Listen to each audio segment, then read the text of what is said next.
Boom. Ladies and gentlemen, we are live. We are live and back at it again, folks. It's a Monday night. We're kicking off another week in wrestling here at the Wrestling for Life Network with some WWE RAW. Lots going on. Lots supposed to happen. We are on the road to WrestleMania, and I'm sure we're going to talk a little Dynasty tonight.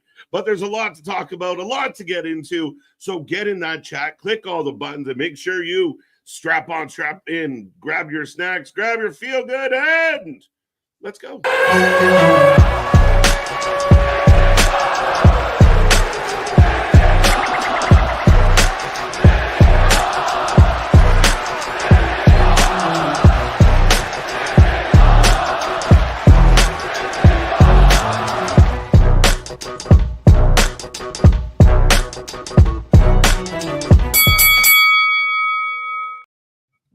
Ding, ding, ding. We are live and back at it again, folks. Like I said, we are the Wrestling for Life Network. This is another live stream, and we are happy to be back at it again, bringing you WWE RAW tonight. For the next 2+ hours, we will be here live talking about it all. We got some time to kill, so we're going to jump into the chat. We're going to jump into some topics, but we got a lot going on in the wrestling world. We're getting so close, folks. Our WrestleMania preview show this Thursday, 8 p.m. going to be crazy as we are 2 weeks away, less than 2 weeks away from WrestleMania. And again, mixed reviews on how it's going, but I would argue that it's going very well. And we got lots as far as all the news, all the rumors, all the buzz, that former place we used to hang out called the IW, whatever, no longer is ours because, my God, it's eating itself alive. But I see the names popping up. I want to see this chat full. I want to see triple digits tonight. We're back at our regular time, back from Europe. This one's going to be a good one. I will take a second, however, to remind you, I am Mr. Evernight, KJ White, the Iron Man of YouTube. That is Big Nick. Ladies and gentlemen, boys and girls, children of all ages, the Wrestling for Life Network proudly brings to you its YouTube tag stream champions of the world, the Every Night Delight, KJ White. I am Big Nick. And yes, you might have seen us earlier on this morning at the end of Dynasty. Right. That still, was closing up at like 1 in the morning on Monday. But yes, we're back at it. It feels like it's been a whole month, my guys, since we've been live together on Raw. It's been a while, So, I mean, again, we went through that European trip. We want, again, it's, I think it's had an impact on how people feel about the overall shows or the overall build. But nonetheless, I think that for my money, Nick, I think a lot of good has happened. It's amping up. Friday was a crazy show. And now Monday, Seth is going to be here. Punk's going to be here. Paul Heyman's going to be in the building tonight. Plus, we got more going on with that. So, again, get in that chat. Like, share, subscribe. Be a part of the family. Be a part of the shows. Be a part of the channel that is representing the WFU, the Wrestling Fans United, the new vibe, the new look, the new feel, the new everything around here. Just when they start catching up, we change it up. But, Nick, I mean, we were relatively nice to Dynasty last night, this morning. Yeah. By the end of today, I was like, that might have been the worst pay-per-view ever. Well, it really, to me, it was, again, the ending. And we can talk about that first, because that, to me, is one of the bigger topics, takeaways from it and everything. And I saw a lot of people, well, it's because everybody wanted Swerve versus Hangman, and now they're just mad because their fantasy booking didn't happen. It's like, no, that's not the case. It's bad. It's a bad faction. It's a bad result. People just wanted someone to change it up. And then now you took the EVP storyline and you're mixing it with the Death Riders. So you took one bad storyline and put it together and think that that's going to fix it?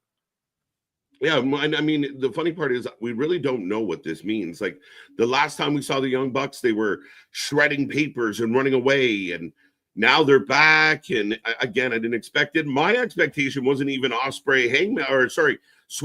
I was thinking Ospreay Swerve. I think those two guys are killing it right now and deserve the love and deserve it.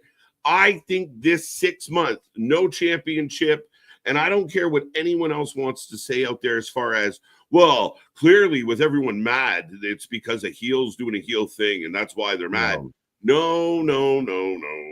It's not good. We've been here for a lot of heel moments, but it's boring. It's the worst matches on the shows. It is killing AEW. The hardcore fan base right now is fighting with itself. It's crazy. Well, it's typical for the IWC. I mean, Christ, don't let somebody ask you what your Waffle House order is or something. You know, Mo, you might catch hell for that. Wow. I mean, come on now. Well, with the way Toni Storm was going about everything, I mean, she starts it off with the nursery rhyme to kick off the press conference. I'm going to say this. I'm going to say this for everybody out there. And Nick, I want your 2 cents on it for sure. Here's my issue I'm having with AEW right now. We can debate the whole Moxley thing for hours. And we will. We're going to talk a lot about the Moxley thing coming up and then as we move forward. But regardless of what the booking decisions are, I feel like we're at this place in AEW right now where, like, you have Swerve going off the handle at the end of the show, right? We get the fan video circulating, you know, and I'm not going to get into that issue right now. I mean, that's an issue we can peel apart later. Right. Here's one of your superstars telling a Hall of Famer, a former legend, to go F himself. Then your world champion comes out sitting right next to the owner of the company. And I'm not squeamish. I love a good dirty joke. But to me, the company looks so unprofessional. It looks so Mickey Mouse. AEW right now looks out of, like, and I mean, this is going on for a while now. We've talked about the Punk situations and the Sammy Guevara situations and what's happened with guys like Rouge and the animosity that seems to be building within. Britt Baker might be gone or is gone. But ultimately, Nick, I'm really struggling with, it just looks so minor league. And that's what Bush League. That's how Tony looked like. He was having some few bushes there when he was at that whole scrum too. Right. Just stop the media scrums because, again, like you even said, I saw that Toni Storm thing today, and again, trust me, we've said things. I've said things that I probably would take back on this stream, but right there, sitting next to your boss, and you read that off and everything. Like, I'm a grown adult and don't even feel comfortable reading that out loud. I know. I mean, we've all heard the Nantucket variations of the Nantucket poem. You guys don't need to put it in the chat. Just a heads up, and hello, we will get to you. But you don't have to remind us. But to me, like, could you imagine Triple H sitting next to Liv Morgan, and Liv Morgan comes out and says, "I got a burger." Like, could you? Like, I think Triple H would fire her in front of everybody. And I know some people out there are going to say, "Oh, but it's funny," and da da da da da da da. It is. Tony's funny as hell. Time and place. She's a great talent, but it makes your company look so garbage. And again, having Swerve do what he did, having Ricochet or other wrestlers out on, on X and Instagram picking fights with people and telling 12-year-olds with 3 followers that they need to go shag their hat. It's just this. It doesn't matter what else is going on with this company booking-wise. The company feels like a sham. The company feels like a disaster. Even the Bucks, like, come and go as you please. All these wrestlers collecting checks and not getting any love. I mean, ultimately, I just feel like if Tony wants to be a part of the media scrum, you walk up there like a professional, you deliver the numbers, you deliver any information you want to pass on, you answer a few questions, and then you get the hell out of the way, and you let the wrestlers have the spotlight. You sitting there like a fanboy, it's embarrassing. It looks ridiculous. And while you're sitting there tweaking out, and I don't give a shit, Tony Khan, you can say what you want to who you want, but that is a man that either is on something or needs to be on something for you to sit there and flake out as much as you do. But you don't feel like the owner of our company. This feels so ridiculous. But the company itself at this point, and I know, just another person hating. I'm not. The company, I want to succeed, but it feels like they're causing their own demise. They feel embarrassing. They feel Bush League. Like it's like the shit that when you try and tell somebody why you're a wrestling fan and something from AEW pops up on the screen, you're like, shit, I can't justify that. That's what it feels like. There is some, though, that's good. Like, some of them, like, there was a lot of actual good action last night and everything like that. It felt a little off because the show, I saw diehard fans say that the show went a little too long, could have used some matches getting trimmed. It was kind of a Dynamite mixed with a pay-per-view. Like in ring, I'm starting like it's getting better. I feel it's moving on the uptick, but the press conferences and everything just need to stop. They need to go away. It does more harm than good at all. It just leaves you with such a sour taste. And this is why AEW is going to stay a privately owned company versus a publicly owned company, like you were talking about with WWE, because none of this would fly. And Tony out there saying very sus things about being 13 and being friends with guys on the internet who are in college. There's Hanson out there investigating real fast. Yeah, I mean, again, every teach their own. And again, I know that Tony's life probably way different than ours. Hard to relate to. But again, I think there has to be a moment right now. You got guys that used to go on YouTube live every night and just beat the drum. I find it funny because the one guy in particular, does anyone know? Fuck it, I'm going to call him out. Does anyone know what JD is looking at, Nick? Have you seen these clips where he keeps doing this when he like? No. What is over there? What is? Are you yelling dignity? His dignity. Are you yelling at your mom? Like, what is happening? Like, did she come down? Did she bring the meatloaf? What is happening over here that you keep turning over here when shit is going down? I don't get it. But nonetheless, I'm watching, like, there's a lot of the complaints that are being made now by people like him that shit was already happening. Like, we were already talking about the booking flaws in it.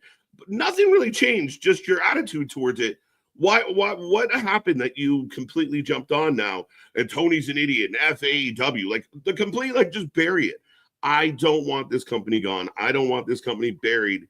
I do want them to figure their shit out, and it starts with Tony Khan.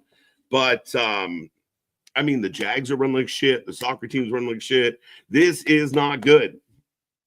It's interesting to me to see the fans, the diehards, now cannibalize themselves. That there's some that just can't admit that there's ever a fault. Right. The fault thing is interesting. I mean, again, we'll get into more of it as the show goes on, and we got lots to talk about here tonight. I see this chat booming, so we will get to it. But yeah, I mean, again, I think for me, there's just a lot of things that if from a professional company you wouldn't see. And if that makes them, well, we're different. We're not like the EFEB and da-da-da-da. Yeah, but there's proper and not proper. Like there's a confines in which you should carry yourself. There is a level of respect. Like, again, I have no problem with a good old dirty joke, but there's the owner of AEW sitting next to your women's champion. And to me, it came off bad. It just makes your company look bad. And then you got these half-wit reporters, quote unquote reporters, with just the softest of balls, just marshmallow balls all over the chin of Tony for 3 hours of just dumb question after dumb question after. Why won't anyone ask him the serious questions? Why won't anybody dig into, the flaws? Or, hey, do you want to elaborate on these made-up max numbers? Oh, they're around what I've heard. You haven't heard shit. And again, you're lying. If you knew the number and it was great, you'd be bragging. We know you. But my God, dude, it's just the whole shabam is just a mess. This is why I've said multiple times, the press conferences just need to go away. Just stop it. You already end at midnight, what have you, past midnight. Stop it. We don't need to sit here for a half hour before a 3-hour fucking media scrum. That's almost as long as the pay-per-view happens. Yeah, no, 100%. And I mean, I think the card last night, we talked about it going into it. And again, I gave it a favorable number. Like, I didn't want to beat it up. I don't want to I found good in there. We talk about Kevin Knight and Will Ospreay. Nobody's even talking about that match right now. A decent tag match. I didn't hate what happened with the trios, but it was so overshadowed by the main event. 2 pay-per-views in a row now where the main event's been absolute hogwash. It's been way too late at night, and people are fed up. Like 5 hours for that moment, for all the things that we fantasy booked, that's what we got instead. Well, and we actually got a great heel moment and everything with FTR turning on Copeland, and that's not talked about at all because everybody's mad about how long it went, about the flat ending. The terrible ending. The Young Bucks are back. Oh, great. We've got bad storyline meets bad storyline. Right. Now, we'll transition back to the WWE and Raw tonight.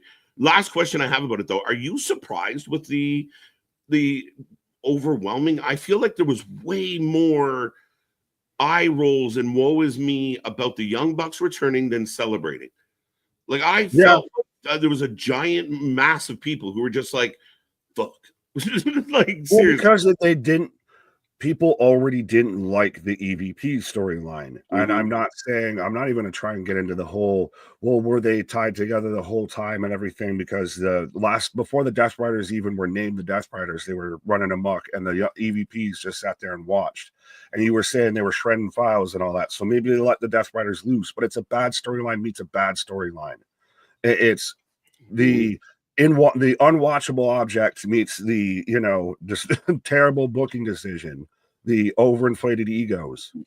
Now, do you buy into the idea that this is long-term storytelling, that the interaction between Moxley and the Bucks way back when, that they were, they brought in the Death Riders because they couldn't do it? Or even if it is, I don't care. I don't care at this point. I don't care anymore. I don't. It's gone on for far too long. Like, unless you can pull off the Hail Marys of Hail Marys and tie this in and make it make perfect sense, and all of a sudden it all clicks together and it's the corporation running wild in AEW or something.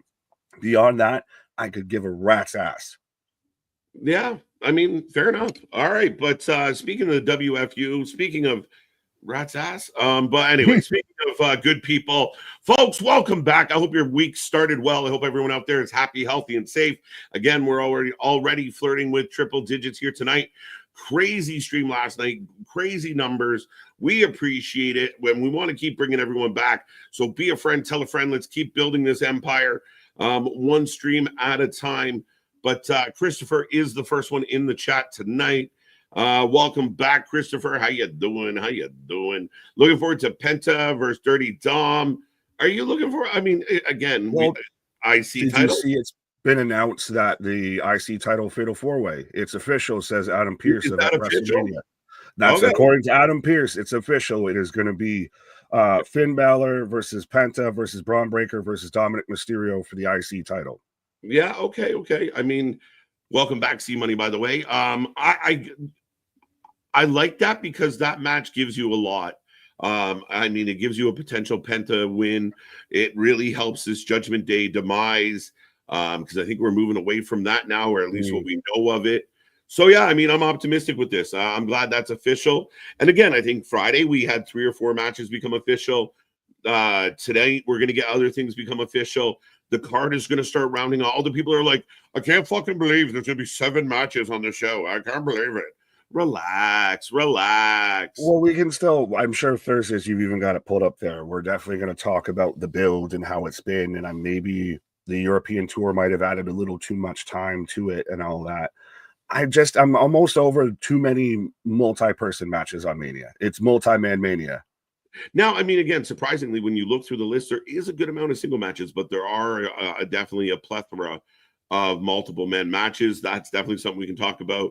It seems like an easy out in the booking system. But again, ultimately, and I wonder if the fact that this pay-per-view is at the end of April instead of the beginning of April has really mashed people up. So like come March, they were like, we don't know anything. It's like, don't worry, we got bonus time.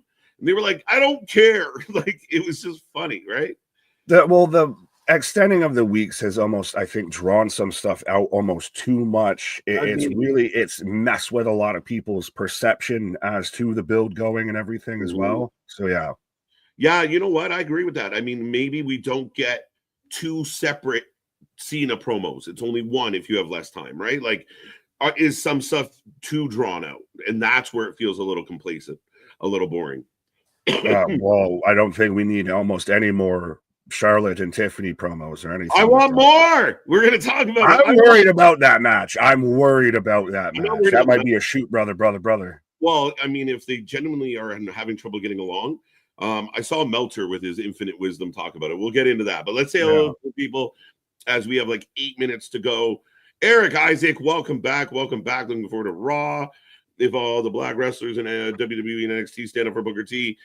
I don't know how far we're going to get into this, Eric. They need to work their shit out. I don't care who's right or wrong. What Swerve did was stupid and looked bad. Period. Are we long enough in the video that I can swear? I mean, I have. Okay, fuck DJ Vlad. That's all I got to say about this. Okay. I 100% don't respect that man and how much he's fed in and kind of flamed this fucking story, just to get a little bit of fucking attention. Mm-hmm. But that's the thing, is I didn't even take too much of it when Swerve sits there and says, even just for my amusement, Booker T, if they've got actual beef, what have you, I don't care. I'm not the person to have a fucking stake in that battle. So yeah. A lot of people seem to feel like it was a bad look from Swerve. Even if you're a Swerve fan, it was just a bad look. Like, you just ended a pay-per-view. There's a massive people in the building that aren't thrilled. What did that do for your company? Like, again, if you want to go to X or if you want to call Booker, word on the street is they ran into each other in Virginia, and I guess Swerve didn't say F you to his face then. What happened? So again, to me, it's just another example of just a little bit of a bad look, bad press. And again, whether he's right or wrong, it's not how you conduct yourself professionally. Right. Yeah. Well, and Swerve at times moves a little sideways, but I digress. Anyway, Eric, so we got you. Thank you. Thank you. Ken, welcome back. Welcome back. That is us. Cherokee George, good to see ya. Running down the card, yes, we got lots to get into. Grande Americano taking on Chad Gable tonight. I'm looking forward to this one. Let's go. Let's have people just lose their minds. What up, Christian? How you doing? How you doing? Blue Jays for the next 14 years, $500 million. Vladdy, but hey, that paycheck's great, but now he's got to deliver, because we got that young core group that's starting to, now they're getting into their third, fourth season. They got to start producing some shit. They got to do some stuff. Oh, come on. You got to be out there like the Yankees with them torpedo bats out there, just back to the Bronx Bomber days. That makes sense. Sean Reed, how you doing? Let's go. Repping the WFU. Watch Dynasty today, and I just want to say, KG and Nick, you made it sound better than it was. See, for all the people that say we're haters, that's the point. The Jericho match was so bad, 5 out of 10, but MB is freaking smoking. Let's go. 5 out of 10. I think I went 7. I think you went 6.5 or something in that park. 7-ish, maybe. Yeah. But ultimately, the Jericho match was garbage, and Jericho's little haha is that whole moment. But even that moment, just to give an FU to the fans, because we want you to lose so bad, you made it make no sense. Like, can my mom just jump over the railing and say, wait a minute, ref, you missed something? Like, it was so bad. That's the thing, is there was so much fat that could have been trimmed from this show. That's the thing. Yeah, Jericho needs to give his nuts a tug. It's ridiculous. Whoa. Great day. Mox is still champion. Scott's thrilled. Let's go. Dennis, how you doing? Welcome back, Scott. By the way, Jason, Ryan, Sean, we got you. Wesley, Maggie, good to see you. Good to see Cherokee George, always a pleasure. Brendan, hey, yo, how you doing? Heather's back at it again. 316, Dirty Dom for the win. There you go. Dirty Dom could be our IC champion when we leave Mania. And again, I got no problem with him actually pulling it off. That I wouldn't mind. It'd be interesting. I mean, it would really kind of put him up there a bit. Yeah. The Chubb is here. MDB goes to a tiebreaker. Shout out to our buddy Bruiser in the chat. MDB got in quicker. So he broke the tie. But two guys, MDB and Bruiser, went 12-0 last night. So there you go. Damn. A lot of people went like 11-1, 10-2. So that's another one of the arguments, is it was a bit of a predictable card. And we talked about it. I mean, know what the sad part is, Nick? They're really good TV shows that we're going to miss out on this week. Exactly. That's the thing, is now if you just trim down half that pay-per-view, you could have had 2 great episodes of Dynamite. You could have had a whole good week of television. Right. Some would say great. What's up, Heather? Bradley, welcome back. Hello, everyone. Finally, no more Monday Night Raw in the afternoon for a while. For a while, it is coming back later in the summer, but we are happy to be back at regular time and doing this again. Yeah, trust me, I was all thrown off today. I was like, wait, you mean it's not popping off at like 2:30 in the afternoon and everything? I know. But Bradley, good to see Wrestling God. How you doing? C Money, as always. $50 dynamite. Yeah. Plus tax. What up? What up? We got Maggie already. White Wolf. Awful house. Awful house. I can't speak on it. I can't speak on it. The Waffle House is an awful house. What house are we struggling with here? There you go. MDB getting some love. 316. I'm getting tired with the booking of long ass pay-per-views that end at 12:30. People need to go to work the next day. God damn it. I agree. A lot of people agree. Everybody agrees. Start at 6. Start at 7. If you want to run long. If you're starting at 8 p.m. and running a 13-card show and everybody's going to get equal time, like you can have a 4-minute match on a pay-per-view. You just got to do it right and plan for it. Not every match is a 5-star. Like, it's not supposed to be that way. It's supposed to be a gradual build to your main event. The main events and your main stuff, your main stars are supposed to have all the hoopla. Hoopla! Well, don't do a 6-hour show on a Sunday night. Do that. If you're going to do it on a Saturday. I actually don't mind. Granted, I have the weekends off, but I don't mind if AEW's pay-per-views on a Saturday night versus on a Sunday going into a Monday. I got to take the day off. It just feels weird. You're going into a Monday, already into it, all that. It's just, It's too much, Tony. It's too much, Tony. Again, it is. And I mean, if it cooked and we all left happy, it would be less of an issue. That's been rare. That's been very rare. Right. What up, Jules? Yo, Nick KJ. I'm scared to ask, but what's the consensus about last night? Going down. I think you've heard our consensus for about 26 minutes. And I feel the last thing I'm going to say about it, and then I'm really going to hit this chat hard because we got 90 seconds. Yeah. I just feel bad for the guys and girls that did good. Yes, because they're overlooked, but brace for impact, folks. KJ's hitting the chat hot and hard. Right. Mikey's back with us. TJ, C Money, Christopher, Vance, Heather, got you. TJ, got you. Wesley, got you. We're going to limit you guys to 3 comments prior to hellos from now on. Ringsider Anthony, welcome back. Now I got to Google. Go look up the Tony thing. It's a chuckle. What's up, Jake? How you doing? Richard's back with us. Jake, the tribal chief. AM Lions got a long one. We'll get back to that one. OG Dale in the house. Maggie, we got you. We got you. Ken, welcome back. Vance, got you. 1, 2, 3, Ken, welcome back. All embarrassing wrestling. Woo! Let's go. Ooh. Let's go. Andy. How you doing? Montel Houston in the house. Let's go. Shout out, my guy. Let's go. Brandon's back with us. Good to see you. Good to see you. Mikey, a lot of MDB, the new champ. We got that one. Christopher, we're back at it with the waffles. Paul, good to see you. Good to see you. Good to see you. Odds, good to see you. I'm going to scroll way down because y'all keep repeating yourselves. Tom, how you doing? Smile Mark, how you doing, buddy? How you doing? How's your week going? Off to a good start, I hope, buddy. Alex Canto, how you doing? How you doing? Joey's back with us.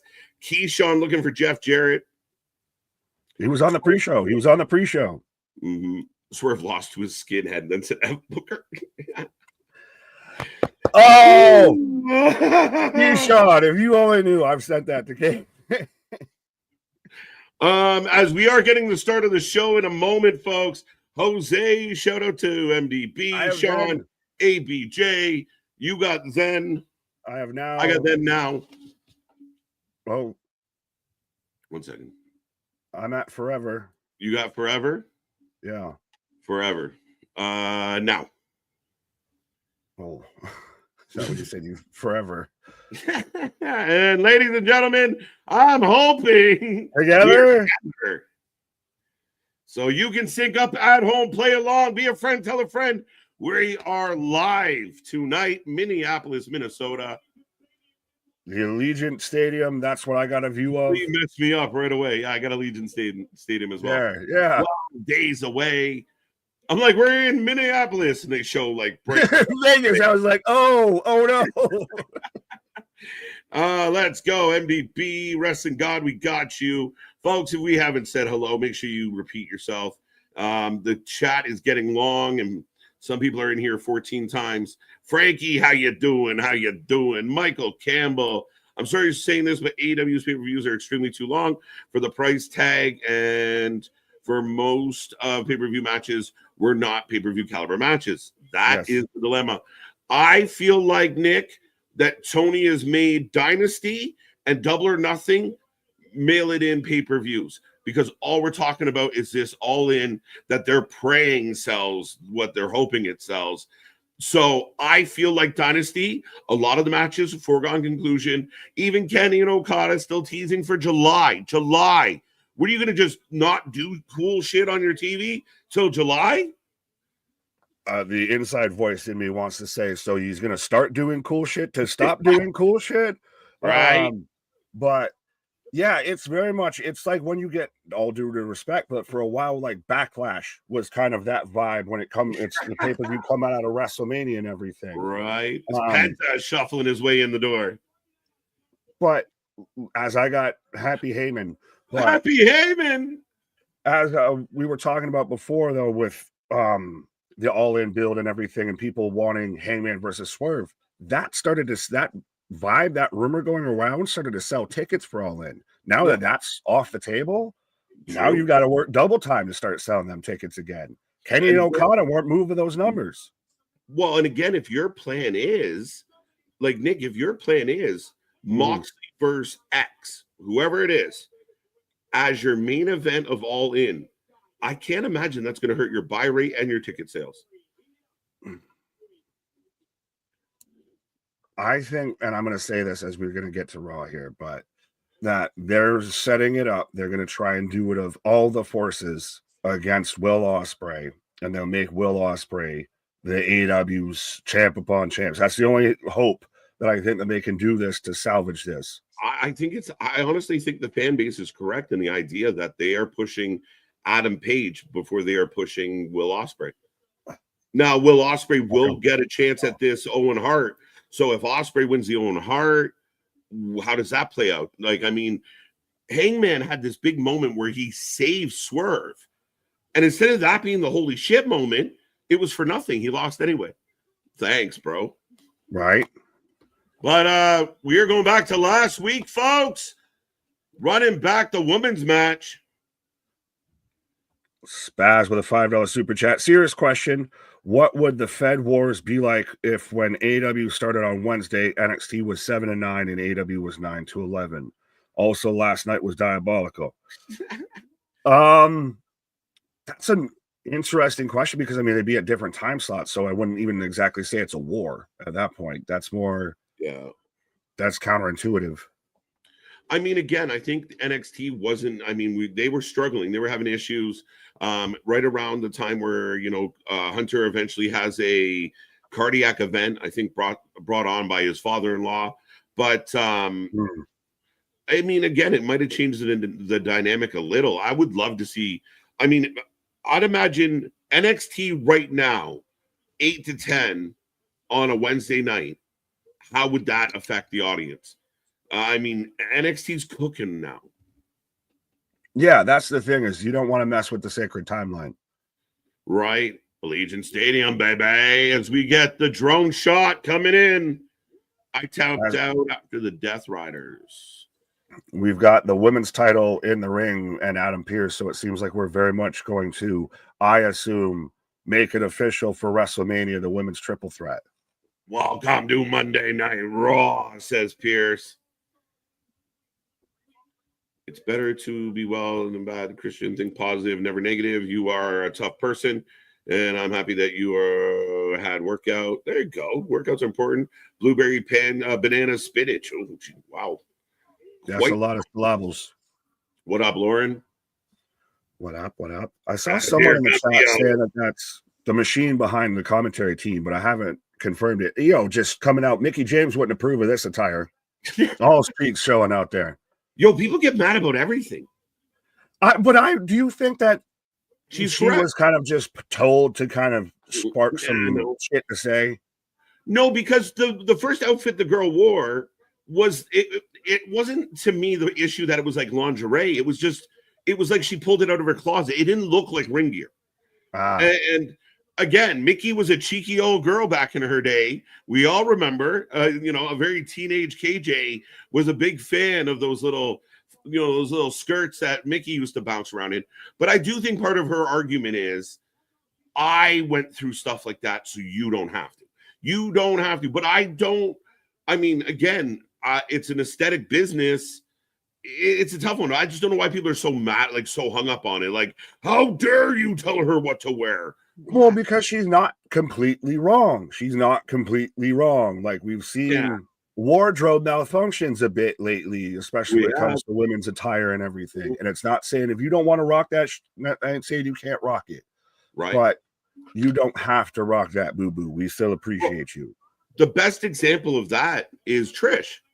Trish wore pants when she wrestled on purpose.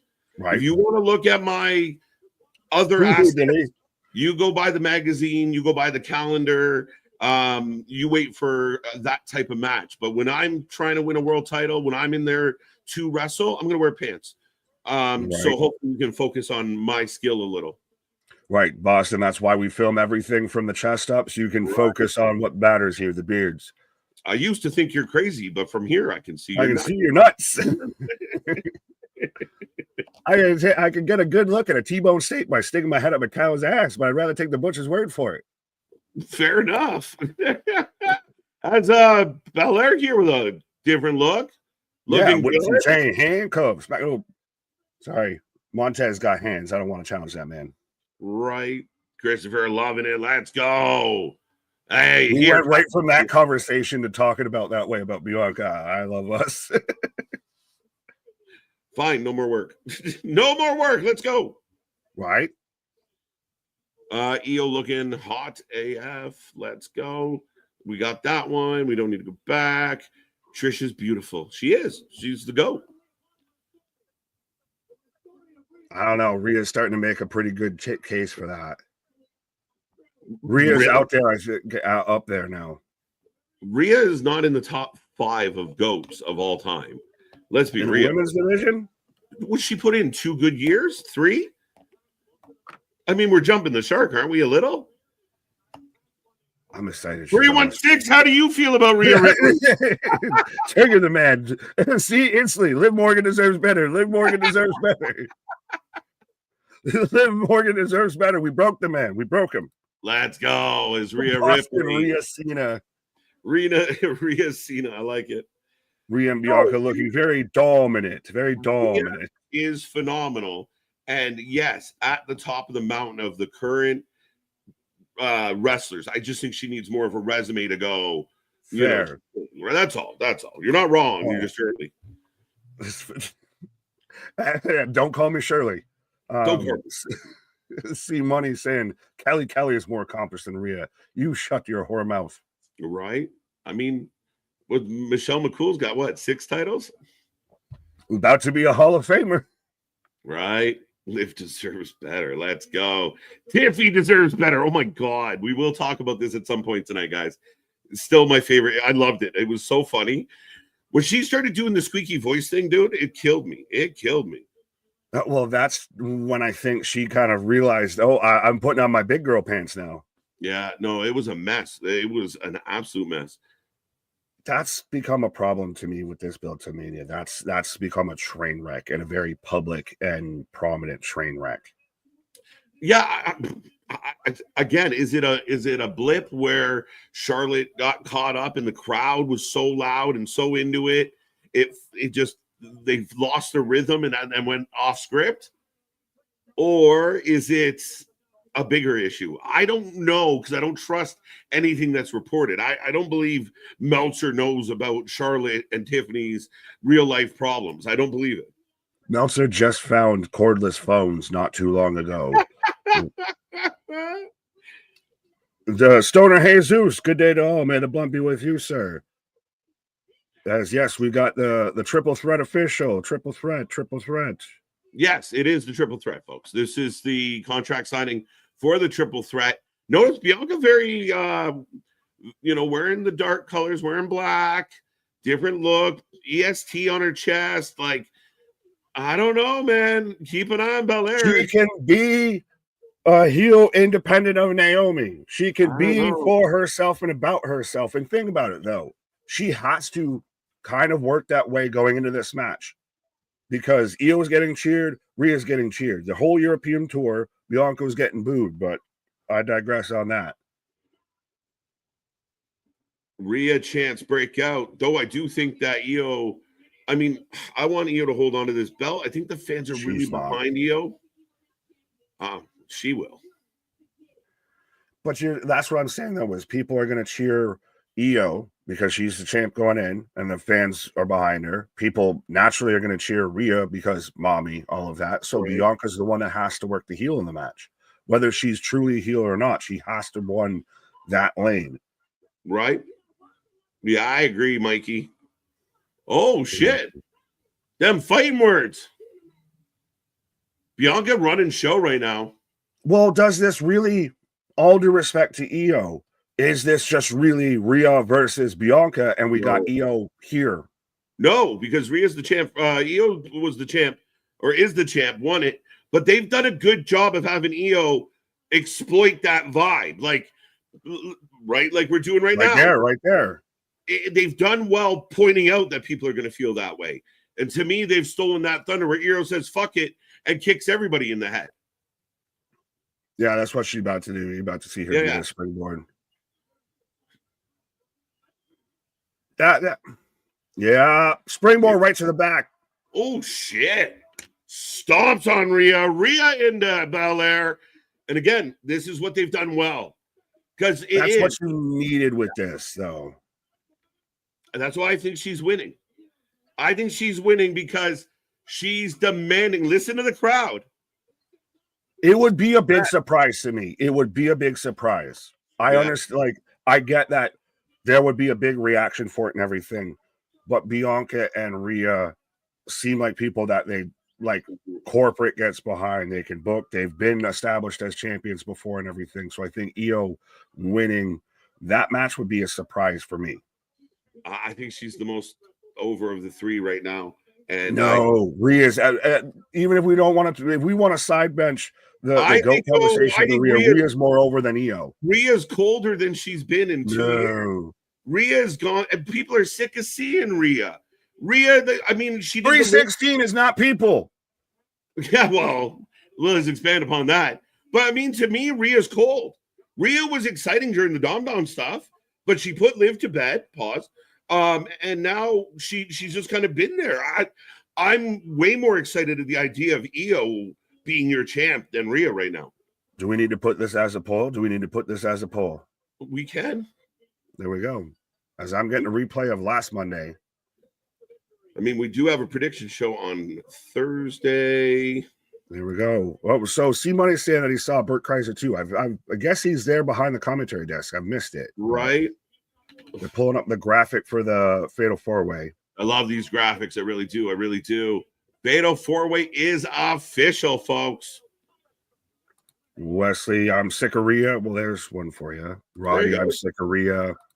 I'm not saying I'm sick of her, like, go away, Rhea. I'm done with you. But to me, Rhea is not like the cool, shiny, big shot she once was. MDB, thank God 316 only gets one vote. Oh, as I've got Judgment Day backstage. Yeah, Finn talking to Dom right now. I don't know how your neck of the woods is, but I'm getting some horrible weather today. You are? I am. It's more just been a little chilly. It's been seasonally chilly and rainyish for April, but you know, high winds, like shaking the window winds and snow. Oh, Jeebus. Yeah, no, I've got like when you get like actual like early spring of like, oh fuck, we forgot about the wind of it's just like a little chilly and all that. Yeah. Right. No, it's been gross. But yeah, I guess like I mean they're trying to be friendly. That you're a loser. Tough enough. You don't have a killer instinct. I like that though, because Finn's doing that's what they're saying, and then his whole face changes as he's saying it and snaps back. But tonight you're gonna prove him wrong, buddy. Right. I'm never sick of Rhea. I love Rhea. Let's go. 3 or 4 ways for everyone. Everybody, bring a friend. Everyone's got a +1 for every match. Multi-match mania, running wild. And yes, those are Dino Nugget plushies. And don't tell my wife because she'll make me buy them for her. That's awesome. But here comes Bayley, folks. Could she, and we haven't even talked about all of this nonsense going on here. Does WWE, I'll say this first, does WWE have a mid-card title problem? No. What would be the problem? Then why is Lyra, your women's intercontinental title, competing with Bayley for a match to get to a WrestleMania match for the tag titles as tag team partners and everything? It wouldn't be the first time a singles competitor joined in a tag team to go for something. I think they're setting up Bayley and Lyra. We're getting Bayley and Lyra tonight, one-on-one. The fact that Bayley is at a point where she's in the mid-card division only strengthens the mid-card division. I'm not really sure what the problem would be. There's women everywhere. I don't think it's an issue at all. So we've got the multi-match now IC belt. We've got the women's IC belt wouldn't even be defended technically right now at WrestleMania. We have no idea if the women's US title is going to get defended. What? Why are we assuming Bird Lady's got a title shot? She's in a tag match to qualify for one. So, I mean, we're going to take that time that we could be building to her having a match at Mania for her to be qualifying for a match that's not for her belt at Mania.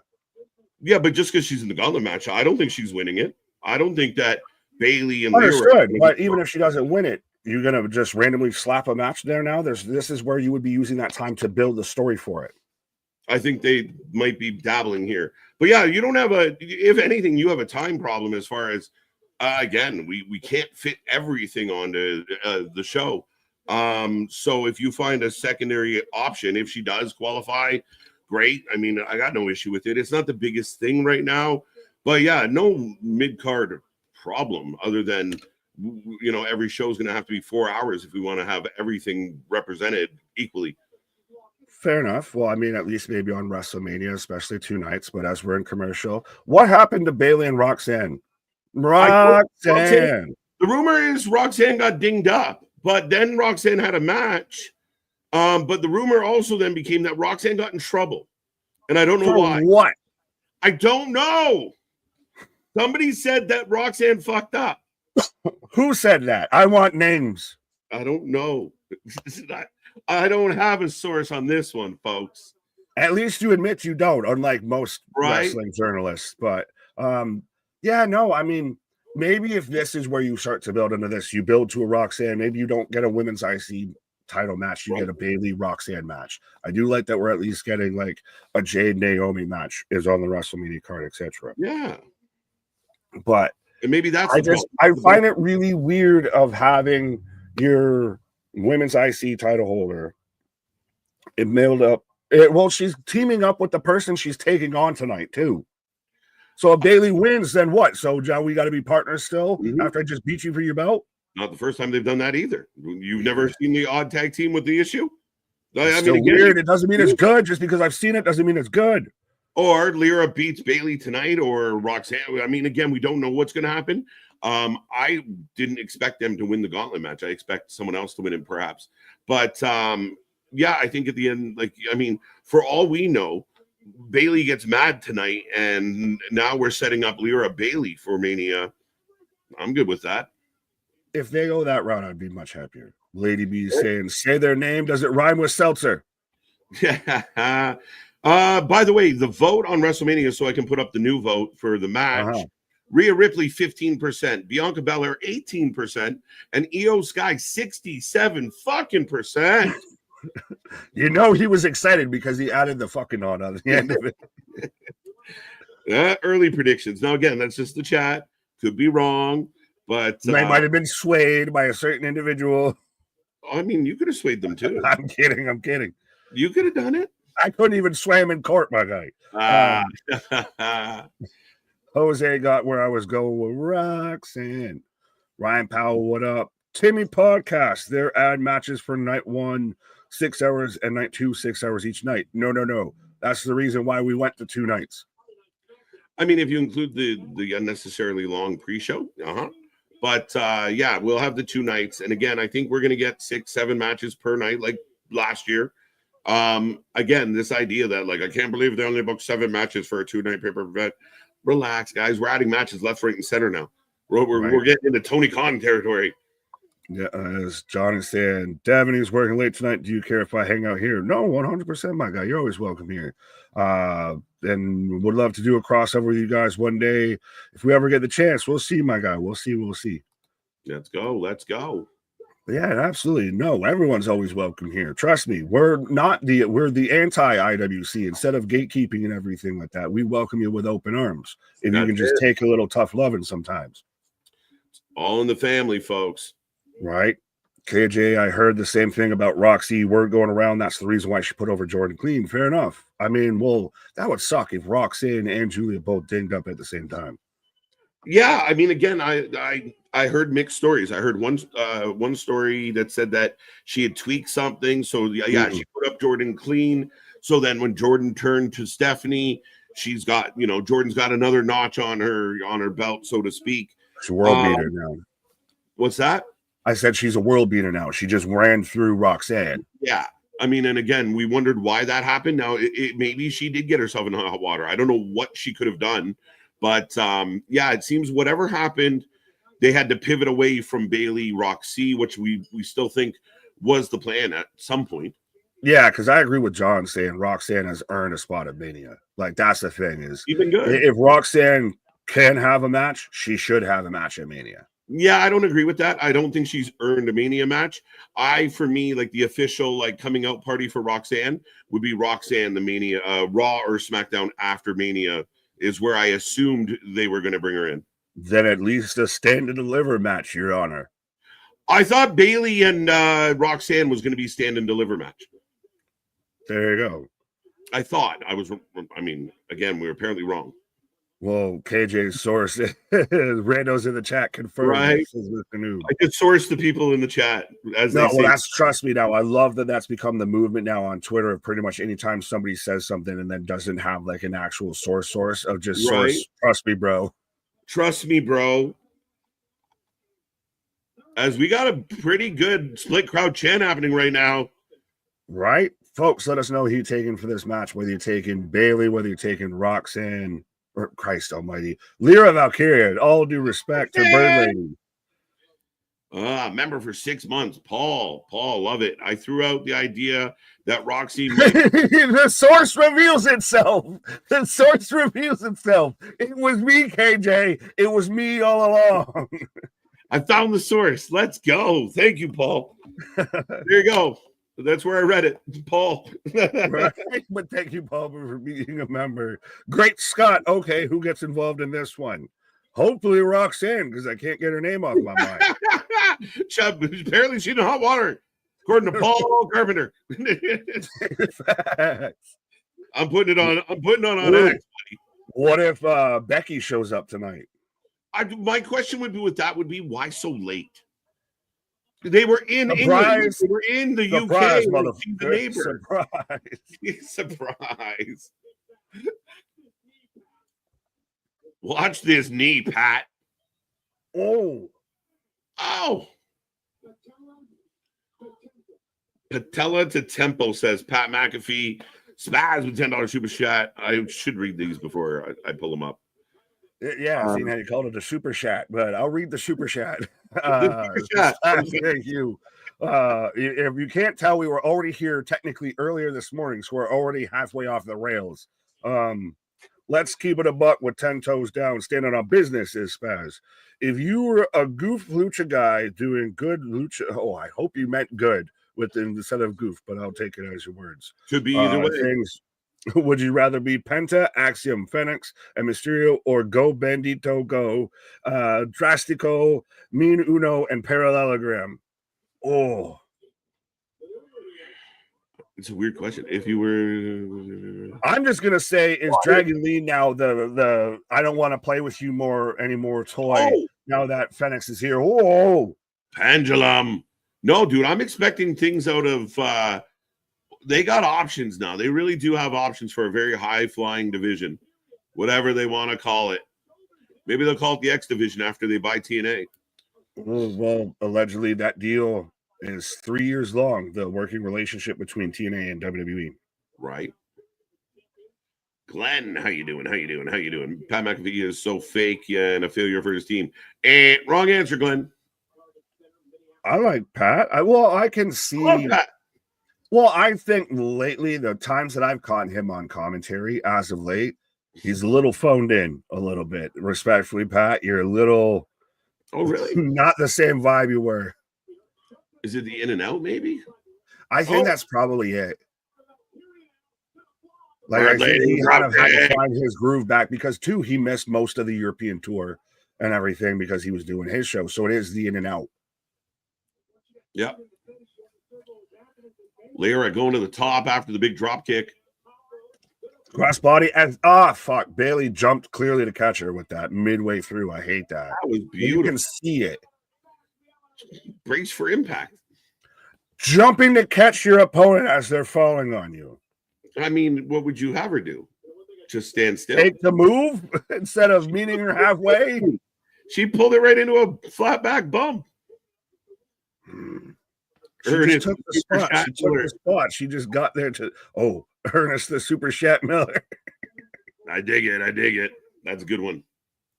I loved Ernest the Cat Miller in WCW. 100%. And was super underrated. That's where I fell in love with Norman Smiley. Norman Smiley. Somebody call my mama.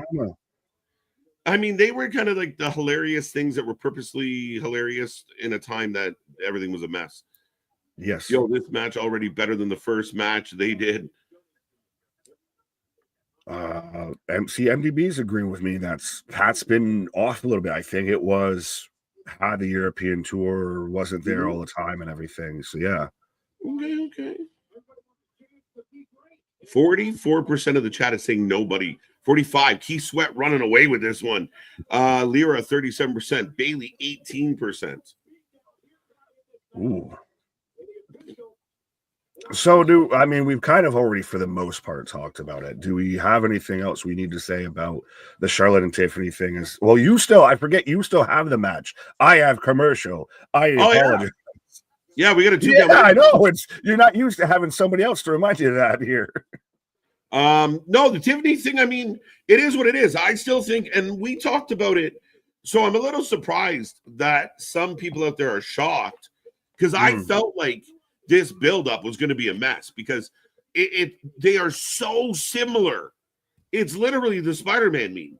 It's mom and daughter. It's awkward to a point. So when they both sound annoying, when they both sound heelish, it's really confusing to the fan base. I still think the match is going to be good, but we might have to come up with a plan to get us there. Like, no talking, just, Charlotte jumps Tiffany for the next 2 SmackDowns. Tiffany gets jumped and beat up, and she has to overcome. But that's the thing is I don't know anymore with this because of the fact that it's gone so off the rails. Because that promo. No, because the sit down the face to face before allegedly had gone a bit off the rails, and some people kind of thought that that's when Charlotte kind of, I guess, dog walked Tiffany a bit. She did. And then this promo after all the personal stuff that's been going on with Charlotte and everything, and then she just absolutely froze and locked up, and that's when the promo already wasn't going great, and then she just froze. Like, imagine, respectfully, my guy, if I just came out here and you're like, and that's Big Nick, and I was just like, what do you want me to say? And just stopped. Like, no, it would bring everything to a goddamn screeching halt. Well, again, I mean, that's really awkward, really fucking fast. My expectation from the veteran is you like, and that's the problem. It's the veteran that fell off. She's in the wrong here. Tiffany, for her credit, turned when Charlotte froze. Tiffany got the crowd behind her. Like, Tiffany turned around and called them out and then started making the. I think Tiff actually managed this well. It's been the best that Tiffany's looked in this situation. I did like even the whole line. I know as we're back in action, but some people might have been upset by it because of her personal issues with Charlotte. But of the 0-3, woo! And then just instantly she knows I got to cut bait out of here, and then Charlotte, which no one believed Kaiser was in her DMs. Not a soul. Not even. You never know. No, but it's You just never it know. was so. Oh, Oh shit! crash out by Bailey into the barricade. Bailey going for a ride. Oh, Oh, catches. Bailey the belly on the outside. Oh, pancaked. Right.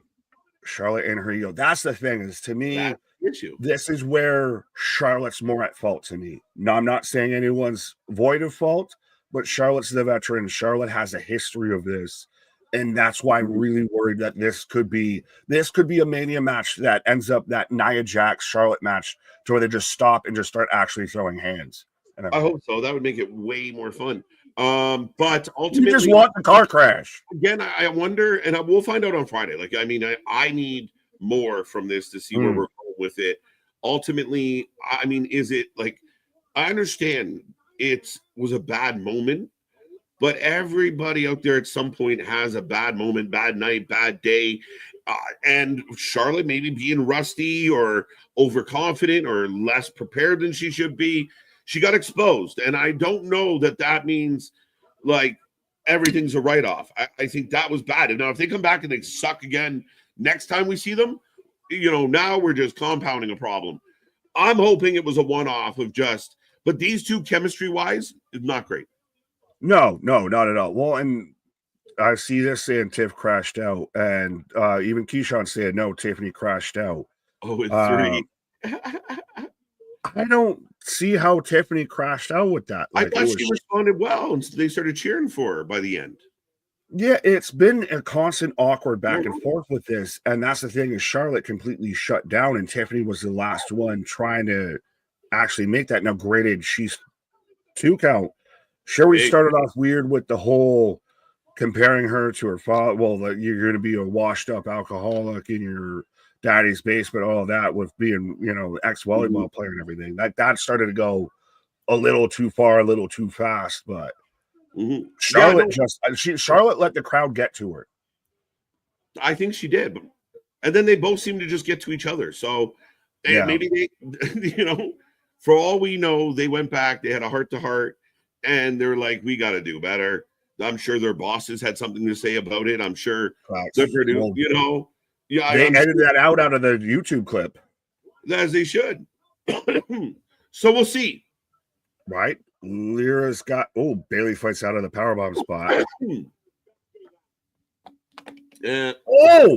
Roll through kind of buckle bomb there from Bailey onto Lyra. And yeah. Now, is it Lyra or Lyra? Lyra. Okay. Bird lady. For my mispronunciations. Bird lady. No, she don't like that. She don't like that. That's not my problem. Come back. Pause. Oh, the match. Oh, okay. Messed up on their lines and come back. Oh, or no, it might have been the end of that. Yeah. Sorry. You good? Yeah, no, back on and off script. Yeah, I mean, again, it definitely seemed like they fell off the track and didn't know how to get back on it. And that's it. Generally, in that situation, the vet would kind of lead the rookie, the younger one, like through the dark water. But the vet was the one that lost direction, so they were both fucked. Yeah. If my train falls off the track, pick it up, 2 count. Great match.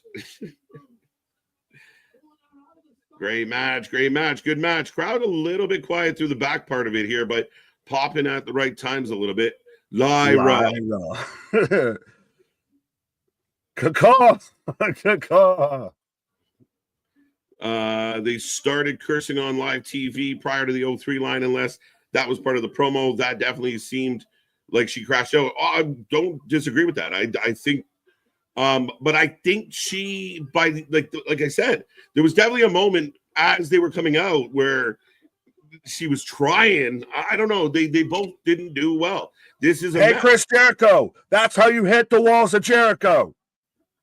Oh, dragging her back. Tap. And then, that's how you, Chris, that's how you hit your finisher. That's how you hit your submission. Yeah, definitely better. Oh, right. Oh, roll through. 1, 2, 3. Yeah. Perfect.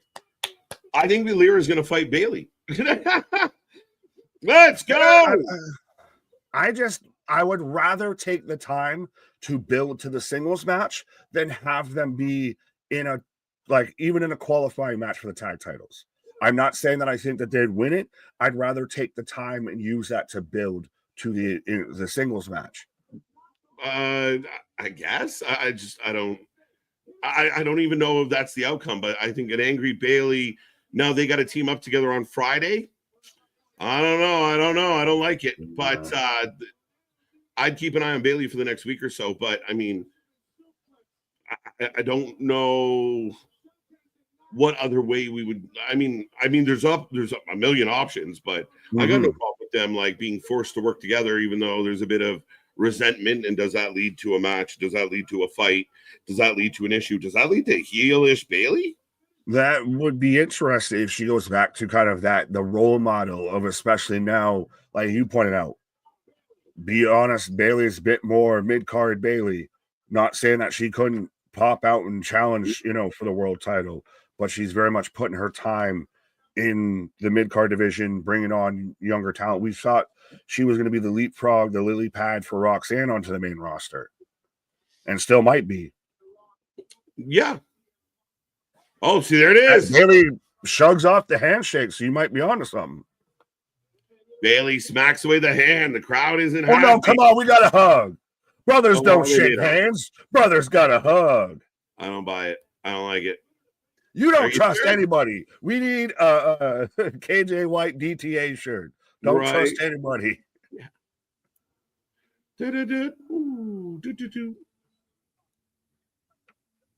All right, Lyra, let's go. Valkyria, Bird Lady picks up the W. A good match. The crowd liked it. Again, good energy. Right now, we're just getting a sky view of everything. Having a moment here, apparently. Kathy Kelly. Bailey back. Oh, we got, of course, Bert Kreischer has to be on. He's wearing a shirt. Yeah, that's the thing. We didn't recognize him before because he was wearing a shirt. Right. Get that shirt off. No, let's not. Hey. Go. Bert Kreischer versus Americano. That's what it could be.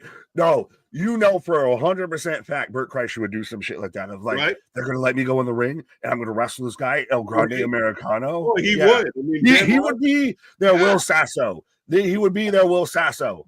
It'd be like the Kill Tony guys against the American Alpha or American Made. Yeah, we couldn't do Jackass versus Sammy, so we got the Two Bears, One Cave versus American Made. Yeah, Otis. Of course, Otis. See, you got your shirts off. Of course, Otis and Bert Kreischer are Alpha Academy guys. Bert Kreischer is having the best time of his life. Like Bert Kreischer, who marks out more to doing insignificant shit and just being around wrestlers more? Tony Khan or Bert Kreischer? Because it's a tight race. I don't even know how to answer that, my guy. Yes. Tomorrow, 6-man tag, Dark State taking on Oba, Trick, and Javon. Yeah. Let's go. So who's sitting out for Dark State? The leader guy. I think Lennox is Dion Lennox? Yeah. No, I could be wrong, actually. I think it might be man, I'll get these names straight. Everyone knows Bird's the word. Bird. I'm gonna have that in my head. AM. Come on now. Bird's the word. I like where this is going with Bailey and Lyra. I do too. A little late, but you got to remember, and this is where fans forget. It's easy for us to say, "Oh, why are they finally getting to this now?" Because they had other plans. I really think that Roxanne was a plan.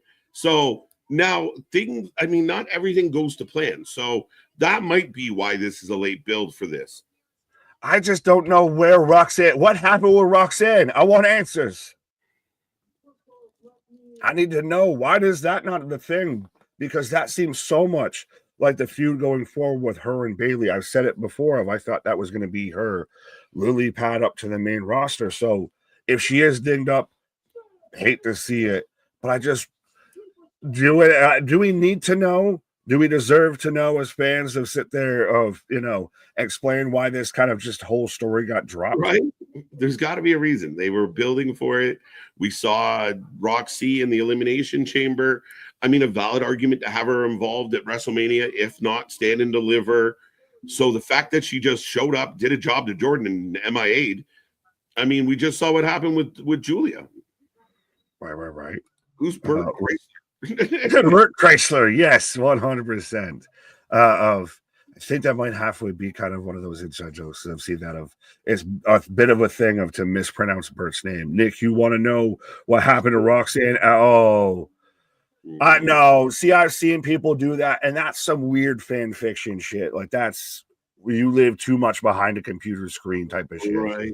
Walk away, go touch grass, or at least smoke it, motherfucker. Because not saying you, JV, but I've seen that whole narrative pushed around because it's just very much of like, we hate CM Punk because we hate CM Punk. Oh, yeah. I mean, we're running out of things to throw, mud at. So now we're down to here. But here come the Whoa. There you go. I am in commercial, sir. But you are in commercial. I got the entrance for LWO coming up next. Tag team match. There you go. But I will be right back, sir. All right, Nick, taking a pause for the cause, rolling on as we got more show coming your way, folks.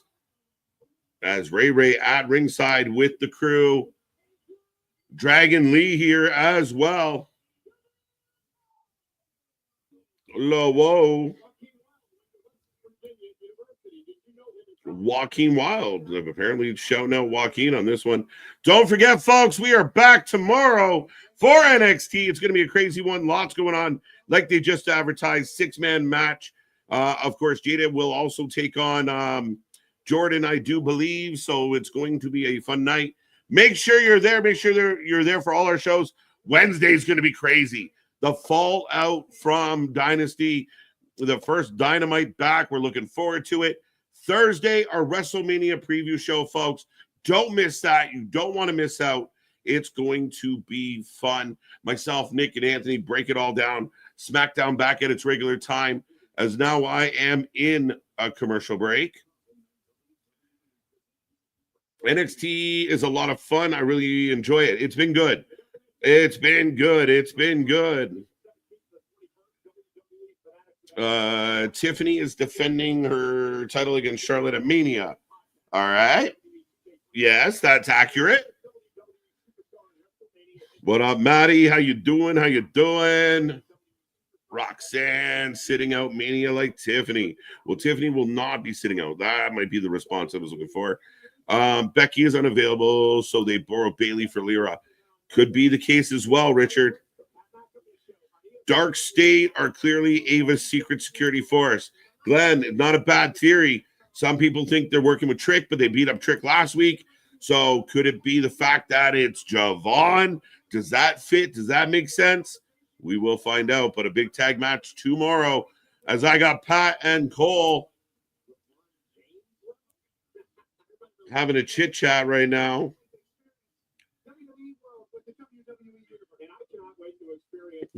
Who? As the week goes on, I care about Dark State less and less. Again, I mean, I know Nick and I have had this argument, Richard, but they haven't even got started yet. So, like, to say, like, week in and week out, like, every week we get a little more. Now they're actually going to make their in-ring debut. So what if they come out and kill in the ring? We don't know. So I think it's premature to say, oh, I don't care. Now, if you don't, you don't. But, I mean, they're just getting out of the gate. Pre-mad. Don't be pre-mad. As I got AJ with Jackie. I like that T-shirt, by the way. Grande Americano is Chad Gable, and people who say is not are totally blind. Oh, no, I don't know, Johnny. Are you sure? I mean, Chad will go one-on-one with Grande tonight as Karrion Kross. I like what's happening with Karrion Kross. Watch Karrion Kross post-Mania. I know he's not scheduled to do much, or we don't know if he will be slated at all for WrestleMania. But watch Karrion Kross coming up in the back half of 2025. If you lose, we all lose. Wherever there's smoke, there's fire. Usually true. Usually true. NXT is a lot of fun. Got that one. I like your hoodie. Thank you, Heather. Thank you. Thank you. I'm afraid of what might fall out on Wednesday. A spleen would be appropriate. See, money. I'm really curious what TK has in store for everything on Wednesday. Will we get an explanation of what has gone down with the Bucks? Will we get an understanding or a better understanding of the relationship with Moxley? What will Swerve have to say, if anything? What happens with FTR and Cope? Does this lead to Christian returning and being friends with Edge once again? We got a lot of questions as we go back to last week. And we get the Chad Americano removing the mask. So I'm guessing, is this match El Lowo and American Made? What is happening on this show right now? Boom, boom, boom, boom, boom, boom, boom, boom, boom. And here comes American Made. So I'll put that up in the polls, folks. Get your votes in. Let me know, let me know, let me know. I can imagine the heat they took off the mask of El Grande Americano. Hang tight. That will happen. El Grande!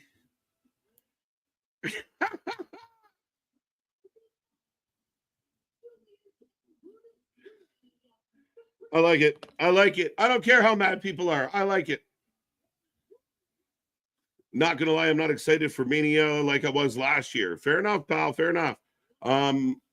I don't know. I mean, I don't have this, like, this thought of, like, I was so... I mean, WrestleMania 40, understand it's an anniversary. It's going to be a big one. With everything that went into that one, I could understand. But I've been completely content with how we're getting to WrestleMania this year. I know the feeling out there, but I'm still hoping for a really good card. I like a lot of what's been booked. Again, I think the European tour, and I think that the fact that it's a longer build from Chamber to Mania this year kind of threw the fans off. Like their expectations were just taking longer to get there. So I was wrong.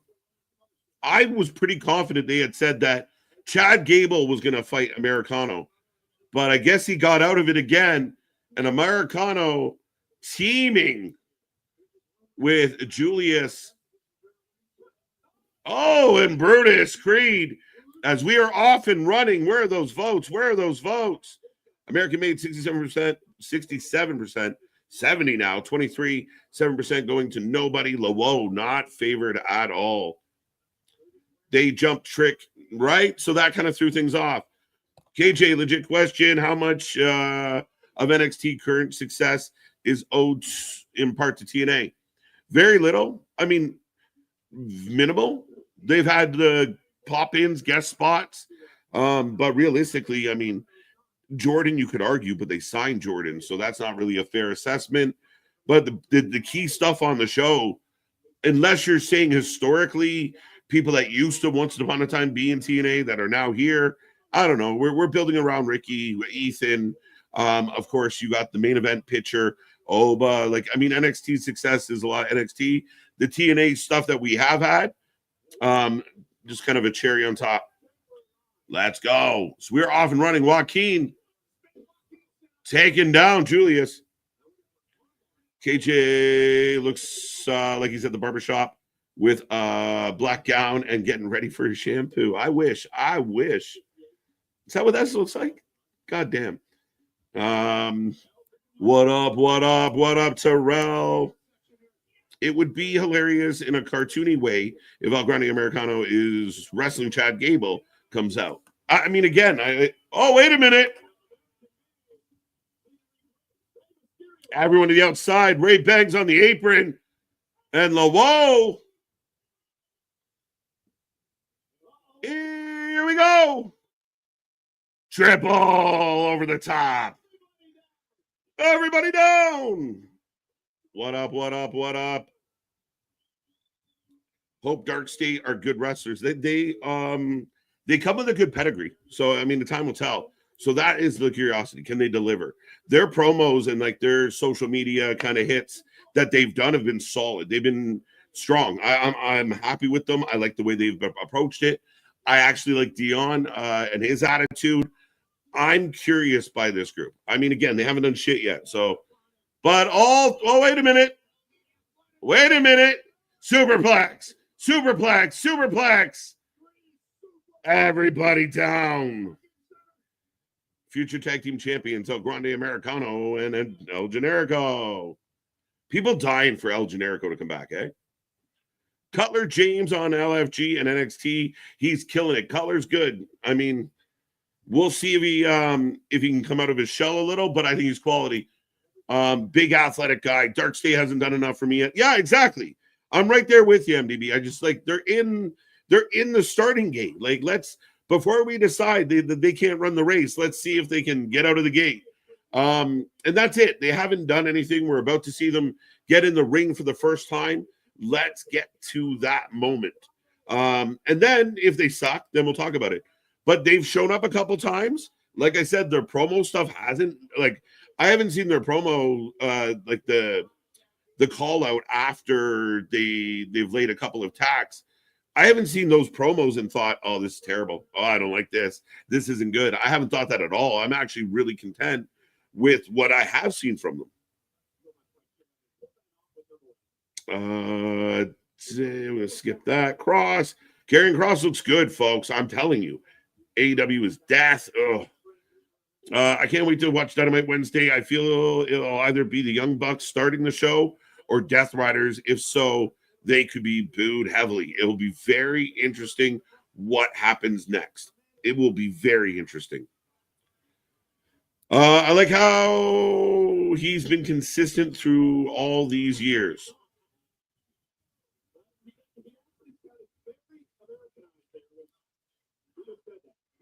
The crowd is chanting. Not sure what they're chanting.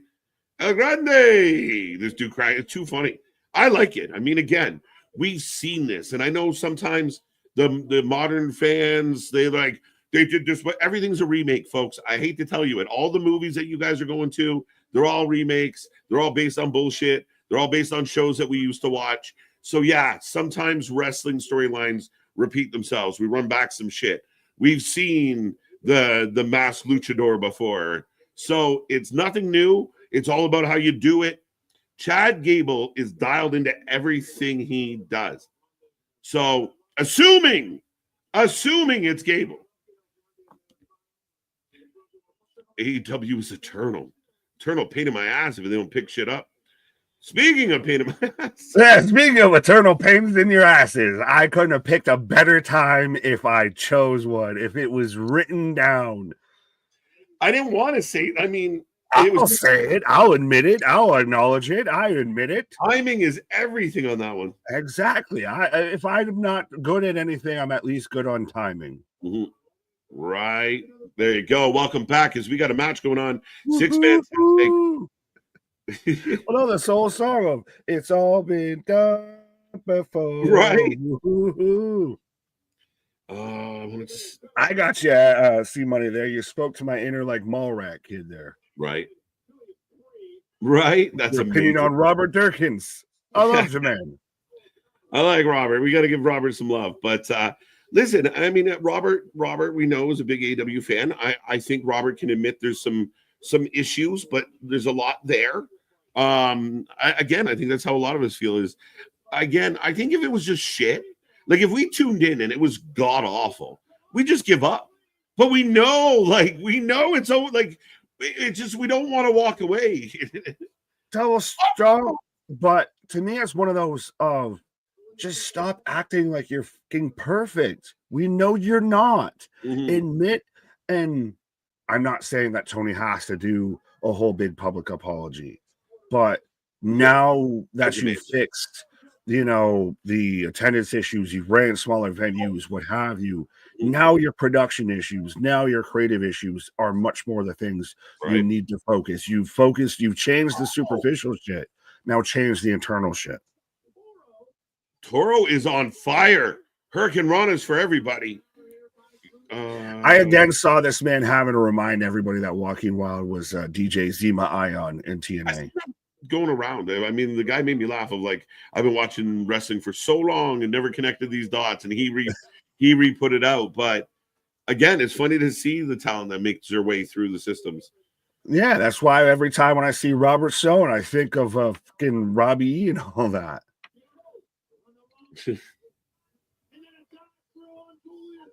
Ooh, Joaquin One and Wild. I see what I did there. El Grande.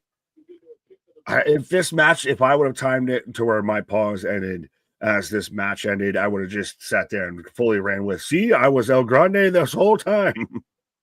As I did, I think we'd rapid fired past it, but somebody mentioned they're sorry that I couldn't compete in WrestleMania this year.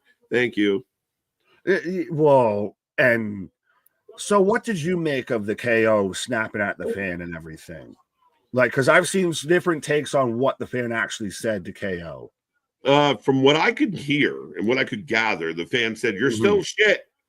And I think KO just went back to him and said, "Go fuck yourself," and then moved on. It's not a big deal. It's nothing.